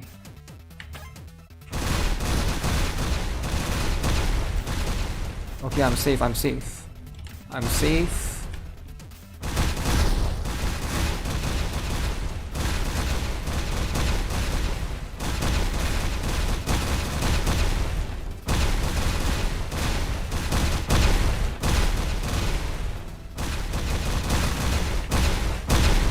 Oh shoot, how do you escape that? Damn, reminds you of base defense. I think Swarmy is better though, right? I feel like, what do you guys think? Blue Cake never carried me that far. Feel like the enemies are too fast and then the explosion. Or maybe I just make a mistake right there, right? Got a little bit greedy. Okay, maybe this one will help me later on. All of these will definitely help me, right? Do I think this game will have collab characters? You hate the dice one? Is the worst one? Yeah, the dice one is a little bit annoying, right? Just a little bit annoying. I'm not sure about collab, right? Maybe not yet, but eventually we'll have. It's more difficult than the Brown Dust 2 one because you can only take 3 hits. Yeah, I guess there's also one factor, right? One factor that needs to be taken into equation and stuff. But I'll try to play a little bit more as it goes, right? The explosion animation covers, yeah, that's the thing, right? It's quite hard to see. I'm struggling with that as well. Alright guys, I think I'm going to get ready to go to work. I actually need to work later, alright, in about 1 hour-ish. So I'm going to call it for this stream. Thanks a lot for tuning in, alright? You can check out ETHERIA Restart. If not, I'll just upload the video to GuitarRock Gaming. You can stay tuned there. That's going to be the other channel. Alright, but later today, alright, what we're going to do is I'm going to play the new game called Expedition 33. Is it 34, 33? Claire something, Claire Obscure, right? It's a new turn-based game by ex-developers of Ubisoft. I'm going to check that out, but we'll do that in a later stream, you know, stuff. But for now, that's going to be it. As per usual, subscribe, give this video a like, give the stream a like, etc, alright? If you guys are on Twitch, you can follow me, right? I'll see you guys again in the later day. But yeah, thanks a lot for tuning in. That's it for now. Bye bye. Take care. See you guys.